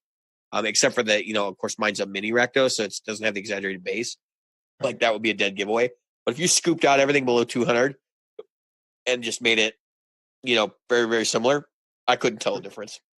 I honestly couldn't. They sound that good. Yeah. Provided I'm not in the room, if they have headphones on or whatever, like, they really do sound good. So, so I did the math. There's 90 IRs per cabinet. Yeah. And so you get a good deal for $37. You get the entire Sir collection. Yeah. Which is really cool. And I wish more companies were doing this. So, like, Mesa did it, but it's proprietary to Torpedo.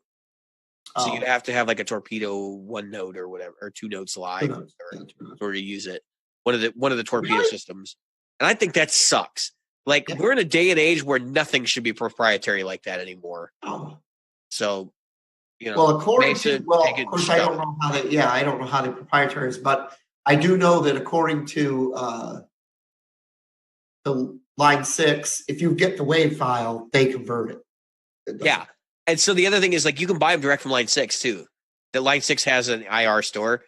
If you're going to use the IR store from line 6, don't. Please don't. Because you're just locking yourself into using line 6, and the prices are basically the same. It just doesn't make sense. And a lot of times, like with Celestion, you get, Jim, when you go to download them, you can select which device you're using, and it'll optimize the right download for you. So, but yeah, so enough about IRs. It's really cool technology. I hope you get a lot more experience with it, Jim. I hope our listeners are willing to play around with it. This is the future of guitar, because honestly, as stages get more and more quiet, like, these kinds of products are going to become more and more popular. And I mean, you're already seeing it. Sir is bringing out stuff.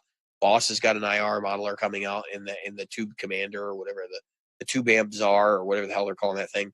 And then of course, you've got, like, the Ox and stuff like that are now becoming popular. So this technology is not going away, and we're seeing it in pedals now too. And Torpedo is making smaller and more inexpensive devices that allow you to do this live. It becomes more commonplace. I could see it becoming just as prevalent as amplifiers. Yeah. Because we're not allowed to make the volume we once were. It was different when you were a rock and roll band in a club and they didn't care because all they sold was beer anyway. It's like, it was funny because I saw an older interview with Joe Satriani, and he was talking about how one of his bandmates was like, "Man, they want us back. They love us here, and they pay us good. We must be great." And Joe goes, "We're not great. We just have fans who like to drink a lot." That's basically what that means, guys. Yeah, it is. Or you inspire people to drink because you suck so bad that they feel depressed. Yep. Which that could be a thing too. I think that's part of the reason why minor music is so popular, especially on the bar scene, is because if it makes you feel sad and depressed, you're more likely to drink. Well, that was a blues thing in the day. It was. That was a blues thing. Blues made you sad, and it made you want to drink. I remember once in the movie The Jerk, Steve Martin, they said, "Don't you like the blues?" And he goes, "The music just makes me so sad." Yeah, well, he gets it. Yeah. So anyway, let's move on. We'll talk about alternate tunings, because I have some thoughts on this, and I think this is going to close out our show. Yeah, so I was asked a question of how to play a certain cover song in another group. So I wrote this like 6-paragraph, 1,000-page article or 1,000-word article on how to play a very simple song by REO Speedway. And I closed it with, I gave you more information than you ever want to know about playing a 3-chord song. But I figured I'd use it as a learning experience. And everybody has loved it. They're like, why is this not in our group? well, because it was a question asked in a different group. It was a guitar. Yeah, but you could post it in our group and be like, "Hey, I made this. You guys will be interested." I could cut and paste it. Yeah, I think you should. So I think you guys would laugh at me. But anyway, I'm always afraid of getting laughed at. Well, no, so the funny thing is, Jim, you're talking about a 3-chord song that you wrote 1,000 words on. Like, that's really funny. That is funny. And I guess I could give you guys some fodder. So anyway, I wrote on it, and this person said, I watched the video of REO doing that, and I can't understand. That is the most boring way of playing a song. And what had happened was they had tuned to open D for the song because the song used a 1-4-5 in D. Right. And it makes it super easy to play. You just let go. Basically, you just put your hand down in 2 different places. You could theoretically play it with a capo if you were good enough with a capo.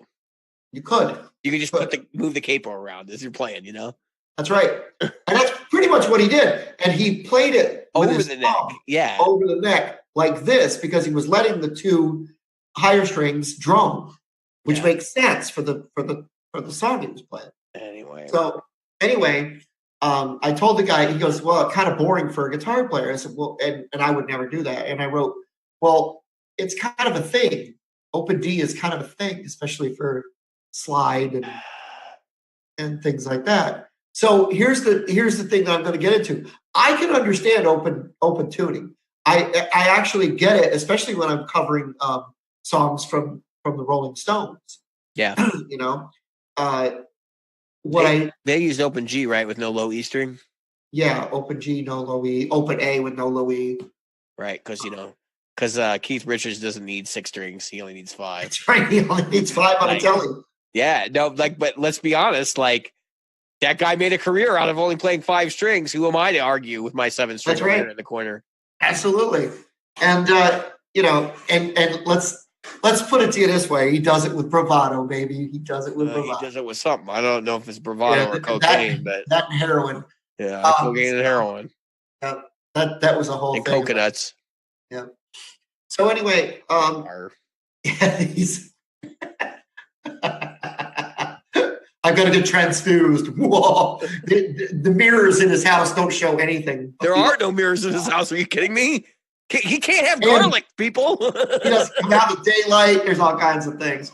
So anyway, I get it, and I get it for slide players. I really do. I understand it for slide players because it does make for adding and accentuating slide a little easier. But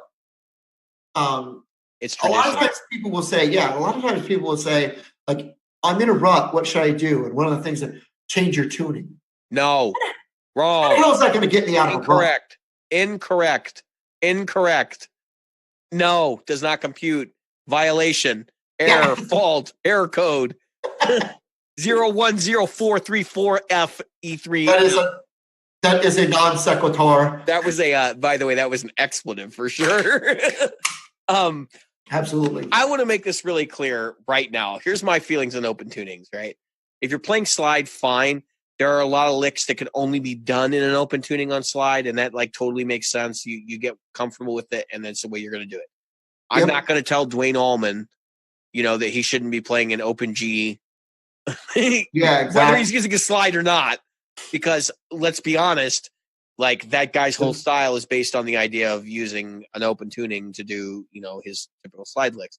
And there's a lot of tradition behind that.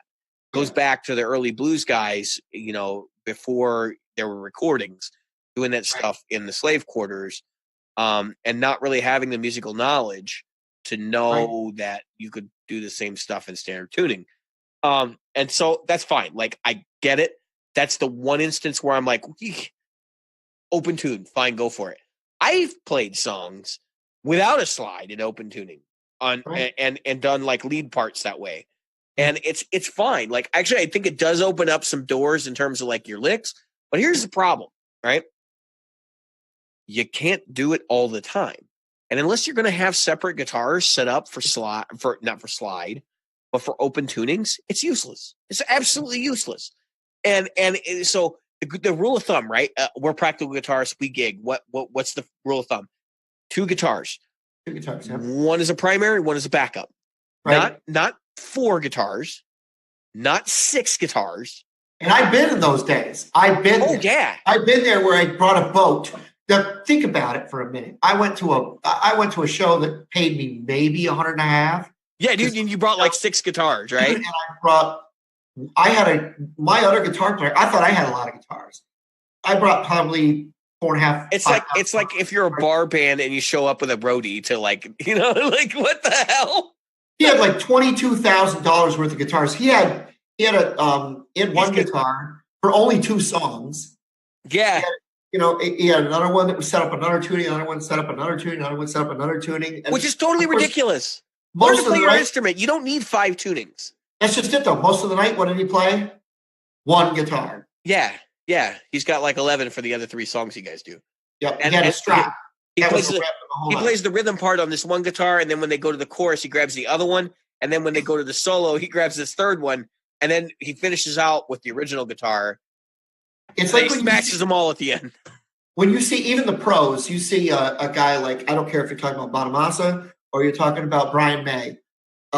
You'll see him pick up a guitar that he will play the same guitar all night unless he breaks a string or he's got to do a different tuning. A lot of guys are that way. Yeah, he does crazy little thing called Love in drop D. And so I've seen him do it with the Red Special, man. Yep. And so that's another thing I want to point out. So like drop tunings are one thing, right? And I think you really don't need a second guitar for drop tuning because really most of us aren't playing a Floyd, right? That's where you can't drop tune really. And if you have a floating bridge, it can be kind of an issue. But for the most part, like let's play playing a fixed bridge or you're playing a bridge that is decked. If you got a decked trem, then you can get away with it, no problem. And I know a lot of guys that do that. Like their second guitar is decked just because they use that for they have to do drop tune. So they got 2 guitars on the stage, and I literally you can drop tune during a song, and I've done it. So like especially during a jam or something, you just go and like you hit the low note and you just tune it down, and when you hear D, you're like, all right, good to go. You hit it both at the same time, and you hope they're in tune, and if they're not, you make a tweak, and you're ready to go. But that's my point is that it's not drop tunings are not the same thing as like having a guitar that's completely in a different tuning. Dad, you could probably do the same thing with that, but I think once you're changing 2 of the strings in a set, like that's going to be a problem. I saw a guitar today on who's got the Earthquaker device, Stephen Albini. Yeah, I think it is. He had a 16-string guitar made with 16 E strings, and they're all tuned to high E. That's it. They're all tuned to high E. Are they playing synth guitar? I don't know what it was. Because that would be perfect for tracking like MIDI with, because MIDI tracks better with thinner strings. It was some kind of punk thing they was doing, but anyway, the hex pickups. I mean, yeah. Anyway, it was a kind of weird thing, but what I'm getting at is, I just don't understand how. I understand Dad because you're trying to do notes and chord shapes that don't fall under. Dad is really about emulating a sitar, okay, and it's about the drone, right? Yep. Every song I've ever seen with Dad is about getting both of those D strings ringing, right? And I feel like that's a thing. Like that's something that people would do. I just don't understand. I don't understand people who want to like do these crazy like E sharp 7 tunings, or I've seen stuff like that, or I've seen people that do Robert Fripp's new standard tuning. I'm a big Robert Fripp fan, but I'm just shaking my head and I'm like, you don't need it. You were playing songs that were just as whacked out and crazy and technique driven before you came up with new standard tuning. Like there's no need for it. And honestly, like I'm not saying that I'm going to argue the side of tradition on this, Because like look, some guy is going to come up with a tuning at some point that's probably going to replace E standard. But in all honesty, E standard is fine. You can do a lot of stuff with E standard. If you're talking about breaking out of a rut, if like your thing is like I need to get out of a creative rut, put some limitations on yourself. It's far easier. Right. Just say, you know what? I'm going to put a capo on my guitar at the 3rd fret, and then I'm going to force myself to play, you know, between the 10th and the 12th. And I'm going to use, and I would always say something like, I'm going to use a new chord, like something I don't normally use. And there you go. Like, just work on it. Because, or try a different mode.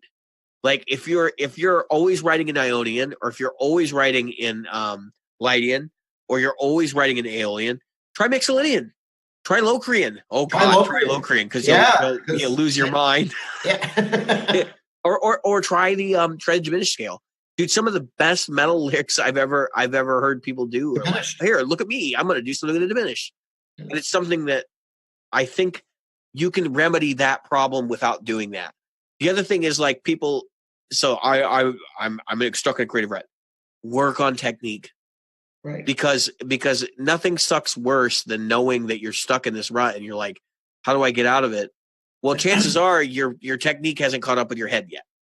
Right. And so go for it. Like work on your dynamics and stuff. And there's always a ceiling. We always think that there's a ceiling that we are going to hit. There's no ceiling. That's the first thing you need to understand about being a musician in general. There's always someone out there that's raising that ceiling. Be that guy. Be that gal. Like, go that direction.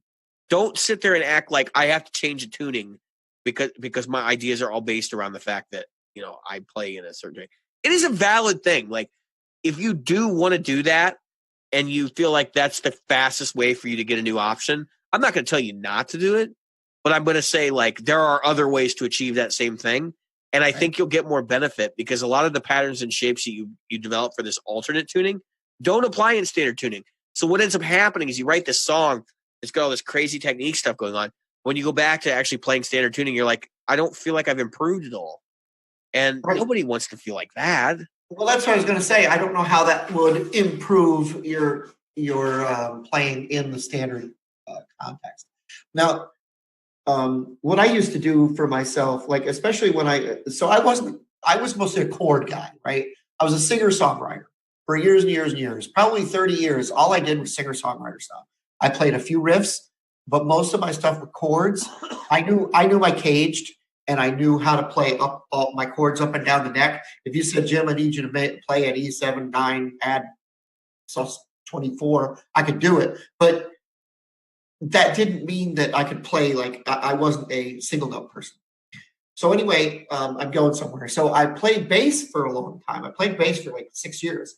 And in that 6 years, I learned more about playing guitar than I had all my years of playing guitar. Yeah, because even though I had memorized, which I did have it on most people who go to bass, all my notes were memorized. I knew what all the notes were. But suddenly somebody said, you should get a 5-string. I said, no, 5-string, that's stupid. That's for lazy bass players. Then I got one. I said, damn, that's really good. That's really useful. I have gotten a lot of blowback from people on my 7-string for exactly the same reason. Yeah. Yeah, that's exactly what I was going to say. Like, you don't need a 7-string. Yeah, but it opens up so many doors for arrangements because I have an extra note that I can add for harmony and stuff. Like, you don't get it. The other thing is you don't have to move all over the damn guitar to play these chords now. Right. So what I had challenged myself to do was to play both horizontally and vertically. So in other words, I could go up and down scales on the neck. In both directions. Right. Whether I went towards my body or away from my body or up and down in the air, making these movements, but you guys can't see them. So that kind of thing. And then I said, okay, I'm going to challenge myself to then play the exact same riffs both ways in the same song and see how that works. And then, of course, with dynamics, I would say, okay, I'm going to learn how to play all the notes. Then I'm going to learn how to take notes out. Because for the dynamics, I need to be able to not play all the notes right in the beginning. Otherwise, I have nowhere to go. We've talked about this before. You're already at 100 miles an hour. You can't go. It's harder to dial it back in. Right. Well, you can do that. You can have a song that starts off soft or starts off like hard and then it goes soft and go then soft in a bridge. But the main thing is you got to vary it. So you have to know how to do both. Right. And I think you're hitting on something that's really important here, and that is that the way you achieved creativity is by working within structures, right? Like, so you know that you have to play this part, so you develop ways to play this part. And I think guitar players and musicians and artists, and I'm not just talking about audio artists like all of us, but artists in general tend to like be very free people. And we want to say, okay, so I'm going to write this thing and it's going to do this, you know, and it's this big lofty concept that's very abstract. But really what we should be doing is saying, no, I'm going to do this very specific thing and I'm going to do it in a very specific way. And that's going to actually give you the skill ability. And that's a big part of it is that we're not visual artists in the sense that we don't have like various paintbrushes and all these little ways to do things with these various paintbrushes, but we have the same things available, right? So we have effects pedals and we have techniques and we have, you know, so it's about crafting a statement in your mind about how you're going to achieve something before you do it. And I think we tend to like get lost in the fact that we have so many different ways to do the same thing that we don't stop and think like how the way indicates what we're trying to achieve. So if I'm going to make a song about war, right? I have a lot of options. It's going to be big. It's going to be loud, right? Because war is usually often big and loud. And it's going to be very staccato. And it'll be violent, right? Right. So I'm already thinking like I'm going to need a distortion pedal, or I'm going to need something to give me a lot of violent distortion. I'm going to need to be using a lot of palm muting. And I'm going to, you just think about you see where I'm going with this? Like you think about the structural aspects of it. And that's how you're going to pick these pieces of things to do. And I think anybody who's lost in that creative mindscape and is asking that question of like, should I just do an alternate tuning to like dig myself out of the rut? Stop and think to yourself, why am I looking at music for inspiration on how to make music? Because that's the opposite of what you should be doing. And we've talked to people. We talked to Mrs. Smith on the show, and she was very adamant and very clear that, like, no, I'm getting ideas about music from every other context in my life, and that I don't necessarily need to have a guitar to come up with the concept of a song I'm going to make. That helps. Obviously, she made the Miku song, the Garden of Miku or whatever. So there is inspiration there, and you can do that. And there's probably a lot of people in this business that have done that very successfully, especially in the pop world, because they know their instrument well enough that they can just make up a song on the spot and it'll sell a million copies. But the rest of us, like, if you want to make a statement about something, find that something you want to make a statement about. Don't try to make a statement and then turn it into something. Try to make the statement about something, and it'll be a lot easier. I guarantee you. You should be in a rut. Like, that's the main thing. Ruts are easy to overcome. You just have to approach it from a different angle. And I know people like talk about writer's block and stuff like that. I'm a writer too. And I've had those moments. But you know how I get out of it? I stop working on what I'm trying to do and I start working on something else. And the main thing is just don't give up, like find another way to get through it. So find another project to work on temporarily. Because you'll find often, like if you're working on a work of fiction and then you go write something nonfiction, you'll find often that like you find the solution to the problem you had and then you go back and you fix it. And it's not hard. You just gotta, put yourself in a different mind space. And that's a tough thing to do, especially if you're not familiar with the techniques from where you can do that. Like go for a drive, yell at somebody, do something out of the ordinary, and then use that as an inspiration. Right. So yeah. Those are my 2 cents. I hope somebody gets something from me saying these things. I know I came out railing hard against alternate tunings, and it's just my gut reaction to alternate tuning in general. It's like, why would I want to learn something that's going to require me to relearn what I do physically? And I would suggest you think about it from that perspective too, and realize there are different ways to approach the same problem. Jim, since we're talking about alternate tunings, I have to talk about a particular guitar player that I have become. Don't want to say I'm a huge fan of his right now, but I will say that I'm like more interested in his music now because I've seen some things and I'm like more interested in how he's doing things. Are you familiar with Devin Townsend? I am. Okay. Devin Townsend, when he plays live, uses basically this tuning that just allows him to like fret chords with one finger so that he can do all the crazy stuff. So he can focus on his vocals. But the dude can play. Like that's what's funny is the dude can play, but he's choosing not to. And he's making very smart decisions about, look, I got this other guitar player I hire who could do all the crazy stuff I do in the studio, and he can nail it every single night. And then I can focus on what the audience wants to see, which is me delivering the song. Right. And I think there's a lot to be learned there. Because if you've heard the guy play, like I'm dead serious. The dude can play, like, and it's really kind of upsetting to hear that he doesn't really want to do it live. But at the same time, like I get it. He's more about delivering the music, and what's important to him is the vocal. Right. So I don't know. That's fuel for your fire here. He obviously uses alternate tunings, and the dude is super creative and knows his stuff. So I would not bat an eye at like saying, yes, alternate tunings are definitely something you should explore. I just don't think they're for me because I don't want to have to relearn everything I do twice. It just Right. I can understand it if you are a musician. Like, okay, for example, the guy from the Goo Goo Dolls, he has several tunings that he uses. But what he does is he writes the tuning. First, he writes the song. This is what's funny. Yeah. He tunes the guitar the way he wants to write the song. Then he writes a song. When he gets done, of course, most of his stuff is chordal.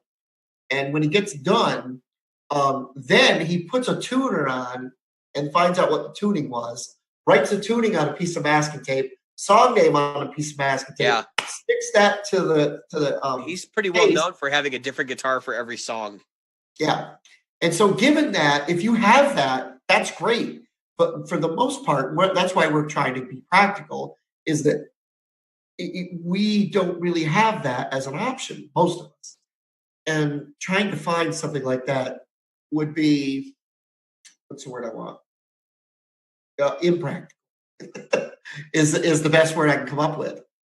That is the one thing that I would say, you know what? It would not make any sense to me to have to bring 14. It never made sense to me to have to bring 4 guitars.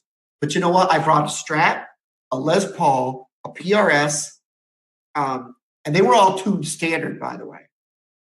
All 3 of them were always tuned standard. And then I would bring a drop D because I was convinced by everybody that I should bring a drop D guitar. And I would bring one that was tuned a half step down. So that's another thing. Unless you're ever so I've seen a lot of songs that are quote unquote in drop D where they never play the open D or they never play the E flat, which is like, all right, fine. Then I'm not using drop D because I don't fucking need it. The band I'm in right now, the other guy is playing the parts, and I'm like, I don't need drop D. Yeah. You're like, you use it, but that doesn't mean I do. That's the one that gets me. So I work with a guy. He writes a lot of tunes. He's exploratory. He'll write things in alternate tuning sometimes. Usually it's just like a flat tuning or dad or something like that. But he'll tell me, it's like, well, it's in this tuning, and I'm like, okay, what are you telling me for? Like I'm writing my part. Like I don't care what tuning you're in. Like you could be guess what? Z to Z tuning. I don't know. That's right. Not all the guitars have to tune the same tuning. Right. And that's what I'm like getting at is like, okay, so you can pretend like this is so super important, but it's really not. Yeah. I find myself like actually freed up by the fact that I can play. There are a couple of songs where I've played on the fact that like he's playing this thing that I can't do in standard tuning. However, I can do this other voicing that sounds even better because it's layered. And the song is built around that in a lot of cases. So for me, I think that the bigger challenge is like, how do I fit into this environment where there's other guys that are drop tuning? Now I know other bands where it's like, okay, this song is in G. We're using open G. You're going to tune to open G. And the guy's like, okay, yeah, we'll tune to open G. And so we could double the parts and whatever. It's like, well, why do you have 2 guitars in the band if you're just going to double them? Exactly. And I can understand it. Like if you're playing acoustic and you need a big jangly chord, but it's an A. Acoustic guitar is a whole separate thing. And like, I kind of wish we'd call this the practical electrical guitars because we really don't talk about acoustic a whole lot. Yeah. But acoustic, I think open tunings are fair game. Like go for it. Because I think the acoustic instrument is just so much different because it relies so much on the resonance of the instrument that I think it's a lot more acceptable to like sit there and say, okay, somebody used DAD for this. I love playing like sitar type stuff on acoustic guitar with like all the open strings and all that. And so if you need those open strings to be tuned to a certain chord or something, like it totally makes sense. Yeah. I just don't think the same rules apply to a gigging guitar player playing in standard tuning. Right. Honestly, I even guitar songs that are in like, like open G and open D, like Just Got Paid from ZZ Top. That was originally done open G, right? Yep. I don't play that, and I play it in standard. Everybody plays it in standard because it's a song that didn't really need open G to begin with. Right. And it was just done that way because he was playing slide for the solos. That's right. And he probably used a guitar that he had been playing slide on before. And right. It was just what was there. And like they had the song worked out. And so that's what happened. But that doesn't mean that like every bar band in the United States should go, okay, so we're going to play the song tonight. So I got to bring a guitar in open G. Yeah. What? Could you imagine if as much as that song gets played, because that song gets played a lot, could you imagine people actually like bringing out an open G guitar for that song? The guitar player I was talking about earlier tonight, he would bring a guitar in open G for the song "Pink Houses" by somebody was a little bit too obsessed with being accurate. Yeah, I was like, wow, I commend him. I love. Yeah, dude, like your accuracy is parallel to none, and no one cares. Holy shit! Nobody in that audience gave a shit when he was an open G. No one cared. We were admittedly the band with the most creative and incredibly accurate covers that nobody cared about. That's my point, though, Jim. Like we've talked about this on the show before. Sometimes accuracy takes a back seat to doing the right thing. And just because the song is recorded that way, Carlos Alomar is a perfect example, right? So Carlos Alomar is the guitar player. He's worked with such people as like Paul McCartney, David Bowie most of the time. He worked with James Brown, and various other people as like both a touring and studio musician. Yep. And there have been a lot of people like he's working with. I know he's done some stuff for Bruno Mars, right? So it's still relevant today. Like take for example this guy. He worked with James Brown in like the 60s and is still producing popular music that sells wasn't he millions of copies. Out of Heaven? Yeah. So, but the thing is, like, he says that people have come up to him before and been like, dude, I cannot figure out how you came up with this guitar part. And he laughs because they always do this crazy stuff, right? Where they're just like these crazy workarounds to do the part on regular guitar. And he just laughs and he goes, all you had to do is tune your E string flat. Like, what are you doing? Like, it's like, he's like, I oftentimes, and he claims it's a big secret of his success.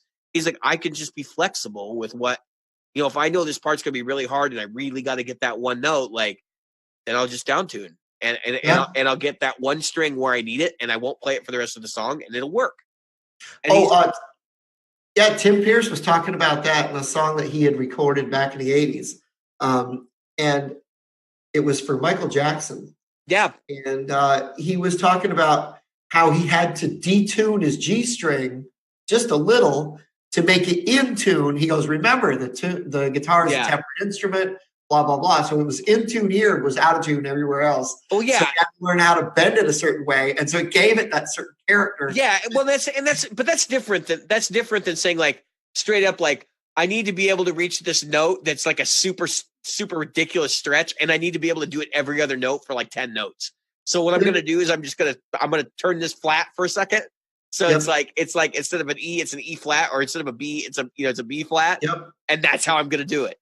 And he played the whole song that way, and he writes the arrangement that way. That would be like having a reverse, the B bender. Yeah, basically. I mean, yeah, basically that's and he was saying like that's been the secret to a lot of songs that I've played on that people like for years have tried to figure out how I did that part. Right. And he's like, they come up with the crazy workarounds, but they don't get it. It's the same thing as who's the dude that did all the rhythm work? He was on Get Lucky or whatever. Shit, Chic. He was in Chic. Right, him. I forget his name. He's come on, dude. I'm so like I feel so stupid. Neil, not Nils Lofgren. Niels. Oh, come on, Jim. Nile Rodgers. I knew I was right. Nile Rodgers. Okay, we didn't Google that. There's not a hard cut there. It just came to me out of the clear blue. Nile Rodgers, right? So he has the same problem. He says guitarists come up to him all the time and they're like, dude, I love it when you do this. And then they play it. And he goes, dude, I'm only doing that on 2 strings. Yeah. Like, what do you think I'm doing here? Because he's the guy that does all the chukka like treble string stuff, right? Yep. And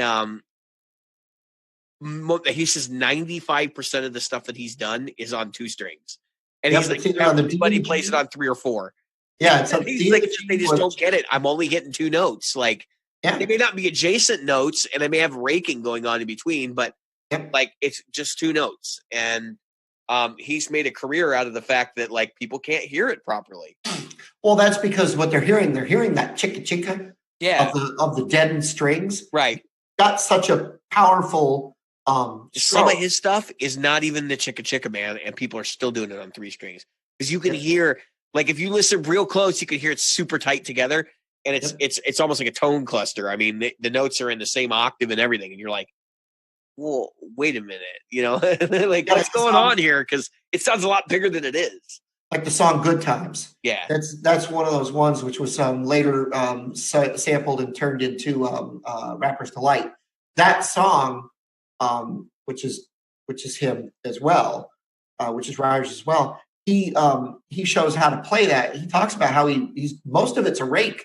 Yeah, there's only a couple of notes that are ringing out, but because of the way that it rakes and the way I don't think he even appreciates the fact that he makes no. And he said that too. Is like, well, I only play 2 notes on this song, but there's a bunch of notes in between. Like it's like, I forgot that I'm still hitting all the strings. Like I'm just only playing 2 notes, which okay, that I totally understand.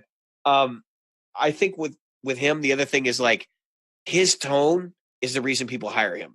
That's right. And honestly, the way that he gets those sounds out of that Stratocaster he has, there's something special about. I think he has a bridge on somewhere on that guitar, and it may be permanently engaged because I think that's actually how he gets the sound is the neck and the bridge pick up together. Yeah, because it sounds awful Telecaster like, and it might just be the pickups, but I think he's doing something like Jimmy Page, like here it says phase reversal switch under here that I'm not gonna tell you. Yeah, but he'll insist, "Oh no, I'm not doing anything special." No, but his secret sauce is his secret sauce. Well, a lot of his stuff I've heard is direct to board. Yeah, he doesn't even he's not even doing it. He doesn't even use an amp sometimes. No. And it's just straight compression, which would fatten up your sound, especially some of these like really fancy German tube compressors and stuff. Yeah, I've heard that stuff sound better than an amp before. So totally makes sense. So you were talking about when somebody uses an open tuning and then doesn't bother doing stuff with it. So the song that always hits me is Seven Nation Army. People are always, I got to be an open A tuning for that. I would never play that. Never. First of all, the song does kind of suck. That's beside It's not that the song sucks. If I wanted to stand on stage and do nothing, that would be a great song. It's actually a fun solo to play on. You can disagree. It is. Anyway, so we'll have to play it together when we're in. Not gonna happen. You can play it at me. I will look at you and I will give you the finger the entire time. I can't wait to see you join in on that song. Okay, this is a shout out to Nick and to his brother Tom. We're gonna get Dave. I will sit there and I will literally do nothing We will move his fingers for him if we have to. Oh yeah, is that what you're gonna do? Yeah. Forget. I already said I'm gonna be the one who's armed. All right, folks. How many people are going to chime into the group and say yes? David is going to play Seven Nation. I probably will play Seven Nation Army, and I'm ashamed to admit that I actually know how to play it. Yep. But I have never actually played it. It's terrible because you don't actually have to know how to play it. Yeah, that's what I'm saying, dude. Like, if you can watch somebody do it and be like, yeah, I remember that. No big deal. I don't have to play it. It is. I'll get it later. It is the major scale. Jack White. All right, can we have a moment to talk about Jack White before the end of the episode? Yeah, Jack White, overrated guitar player. Overrated special. Jack White. So I had a forum conversation with somebody on, I think it was Harmony Central, years and years ago, talking about, who your favorite guitar players were. And like, at the time I was really into Stevie Ray.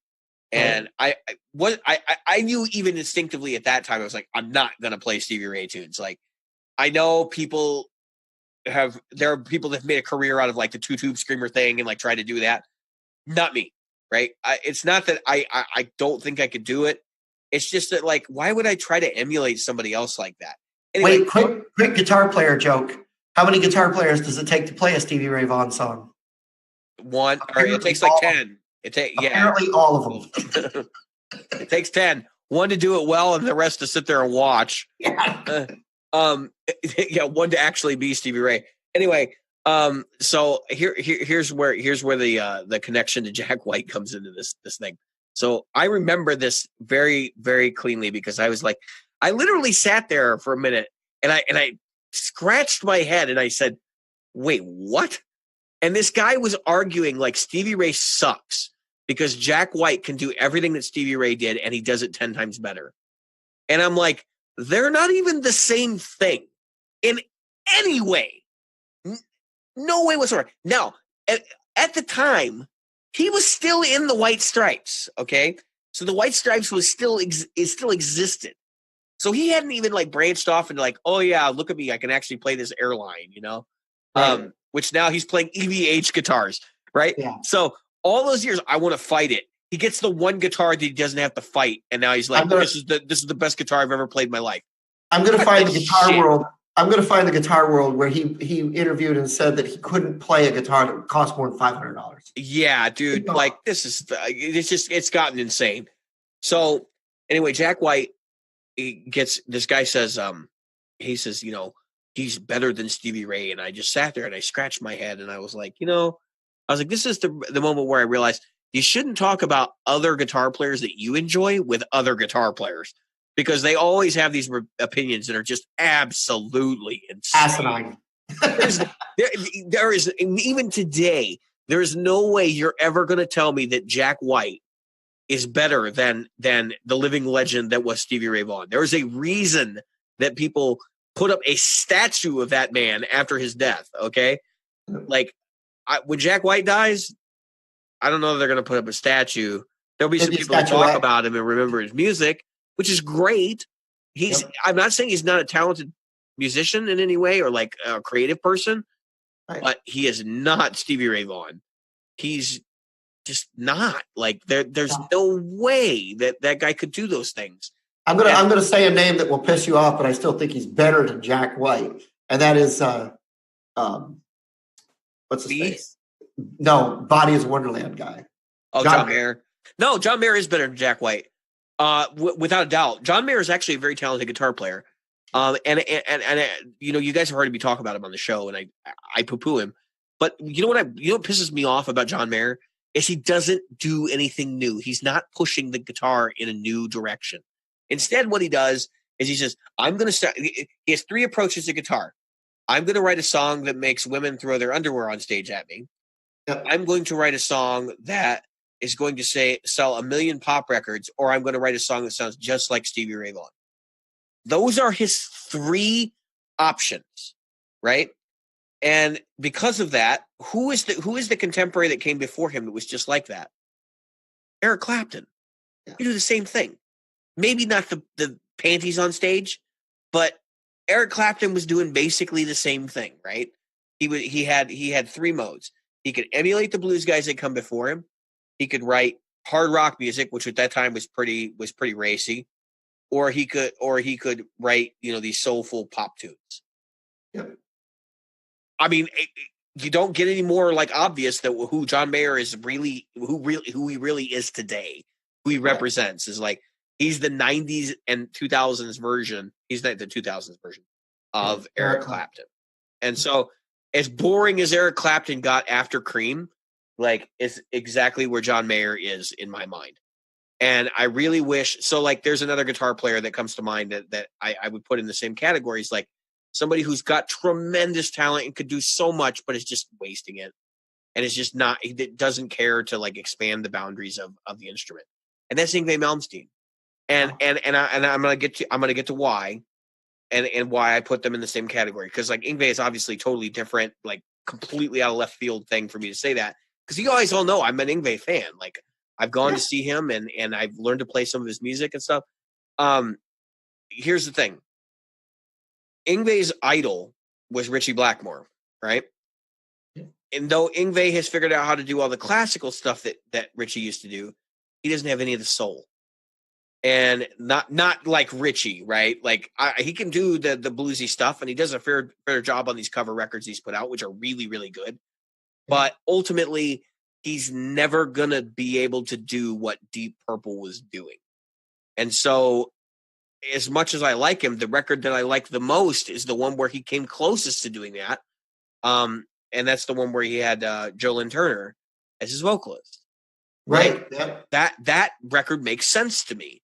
But I feel like there's so much there that he could have, if he could go back in time and say, you know what, this neoclassical thing I can do is great, and that people are really going to idolize me, but I got to stop making the same record over and over and over, and partner up with somebody or hire somebody as a vocalist and as a band, and go, I'm going to out Deep Purple. I think we would have gotten something better than Perfect Strangers, because I still believe Perfect Strangers is the best Deep Purple record there is. I know I've gone back and forth, like I said, like I really like In Rock and stuff, but Perfect Strangers, man, when they got back together, it just hit it. Like, they had all the pieces. The vocals on that record are outstanding. The songs are so well written. They're kind of racy, but that's the period. And I really feel like Yngwie hit it right at that time, and he could have made a better record because he is more talented than Ritchie Blackmore is. He is. But the problem is they have such a different approach to how they're going to do the same problem. And Yngwie's thing is like, I'm just going to overplay. And Ritchie's thing is like, I'm going to find the thing that fits the song best and try to overplay within that. That's where I'm like, oh, God, like, just so much talent there, but just so much waste. You would hate my favorite Rainbow song. Which one is it? Stone Cold.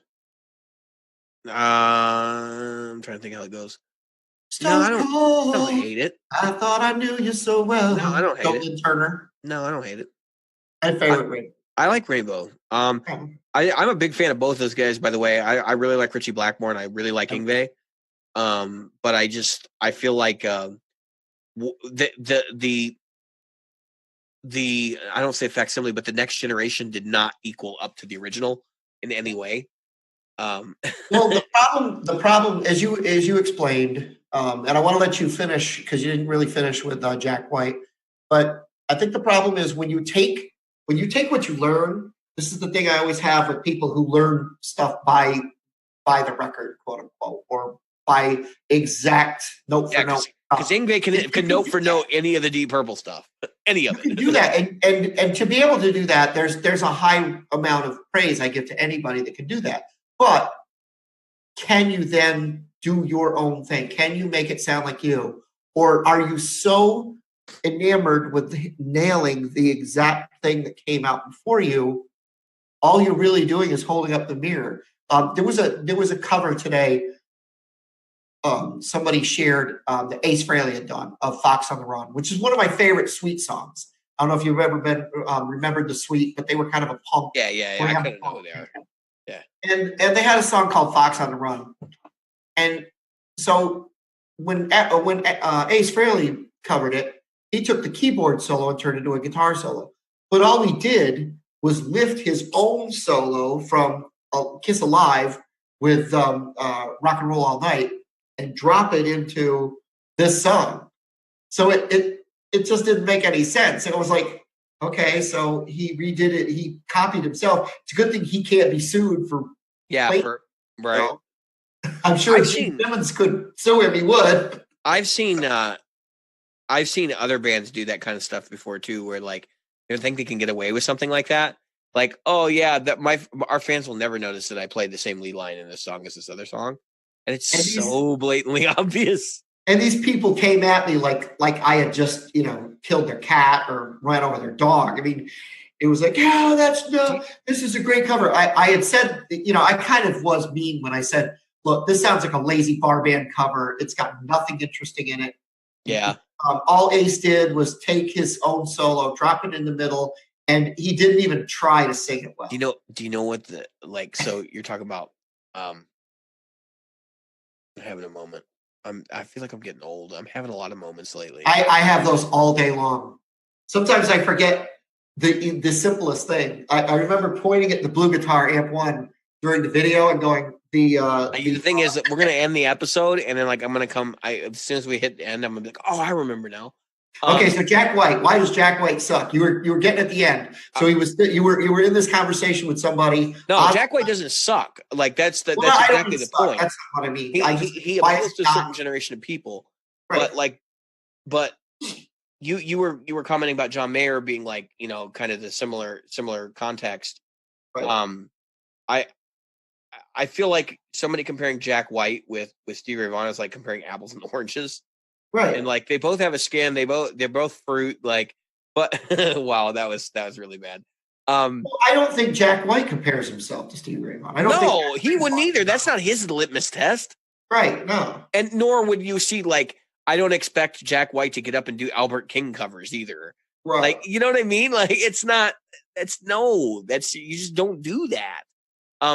It would be like trying to compare Steve Vai to like Jimmy Page. Right. Like they're in the same genre, but they're like so different to one another. How you quantify that, it just doesn't make any sense. Now, I'm also the guy that'll tell you music is not a competition. But that's why it always pisses me off. Every time somebody says, I can't stand to listen to Steve Vai, Joe Satriani. Yeah, because there's this other guy that's better. I can listen to David Gilmour because he can say more than one note than blah, blah. First of all, Gilmour would play faster if he could. And second of all, that's not what he's about. That's Jim, I'm going to let you on a secret that you probably already know. And the reason why people like Gilmour playing one note, they can say more than one note than anybody else could say with 10. Because it's easier to cover his stuff. No, because they can't do it either. Right. So they're going to idolize the guy that's just like they are. Right. That's why the Edge is so damn popular. Like, what do you think that has to do with anything? It's because he's easy to emulate. In my opinion, the Edge killed the guitar solo. It wasn't Nirvana. It was the Edge. I don't know, dude. There was a lot of people after U2 that were still ripping guitar solos. You got Reb Beach and people like that around. Like, they was not them. It was the death of that kind of music. Yeah. And so that's why I think Nirvana definitely killed the guitar solo. I think it was heading for its day anyway. Well, it was coming to a close. Well, it had been overdone to the point where it was like, okay. Well, honestly, you want to really talk about the genesis of the death of guitar solo. When Jimmy Page brought out a freaking bow to play the guitar, you knew it was done. Like, it's like, all right, well, it just took 20 years for it to die. and then Gilbert pulls out a drill and decides to drill, and the other people have done other things that are well, those are different. That's more ludicrous. Yeah, like we're only talking about trying to speed pick. Are we talking about Anvil here? Yeah, no, we can stay away from that. We do want to be relatively kid friendly. All right, everybody, we are at a really long episode at this point. I have to cut this in 2. No, we're not. I'm not cutting this in 2. That's too much editing. You guys can pause it and listen again. Yeah, but we got a lot more to talk about because I think guys and gals, post in the group. What is it about who is your most underrated guitar player? Who is your most? Yeah, that's a good question. If you make it this far in the episode, please post in the group who your favorite underrated guitar player is, or somebody that you feel is underrated, grossly underrated, right? That should get their just desserts. Right. So, with that, and this extraordinarily long episode, I have been David, and I have been Jim, and tonight we have been Practical Guitarists. Practically.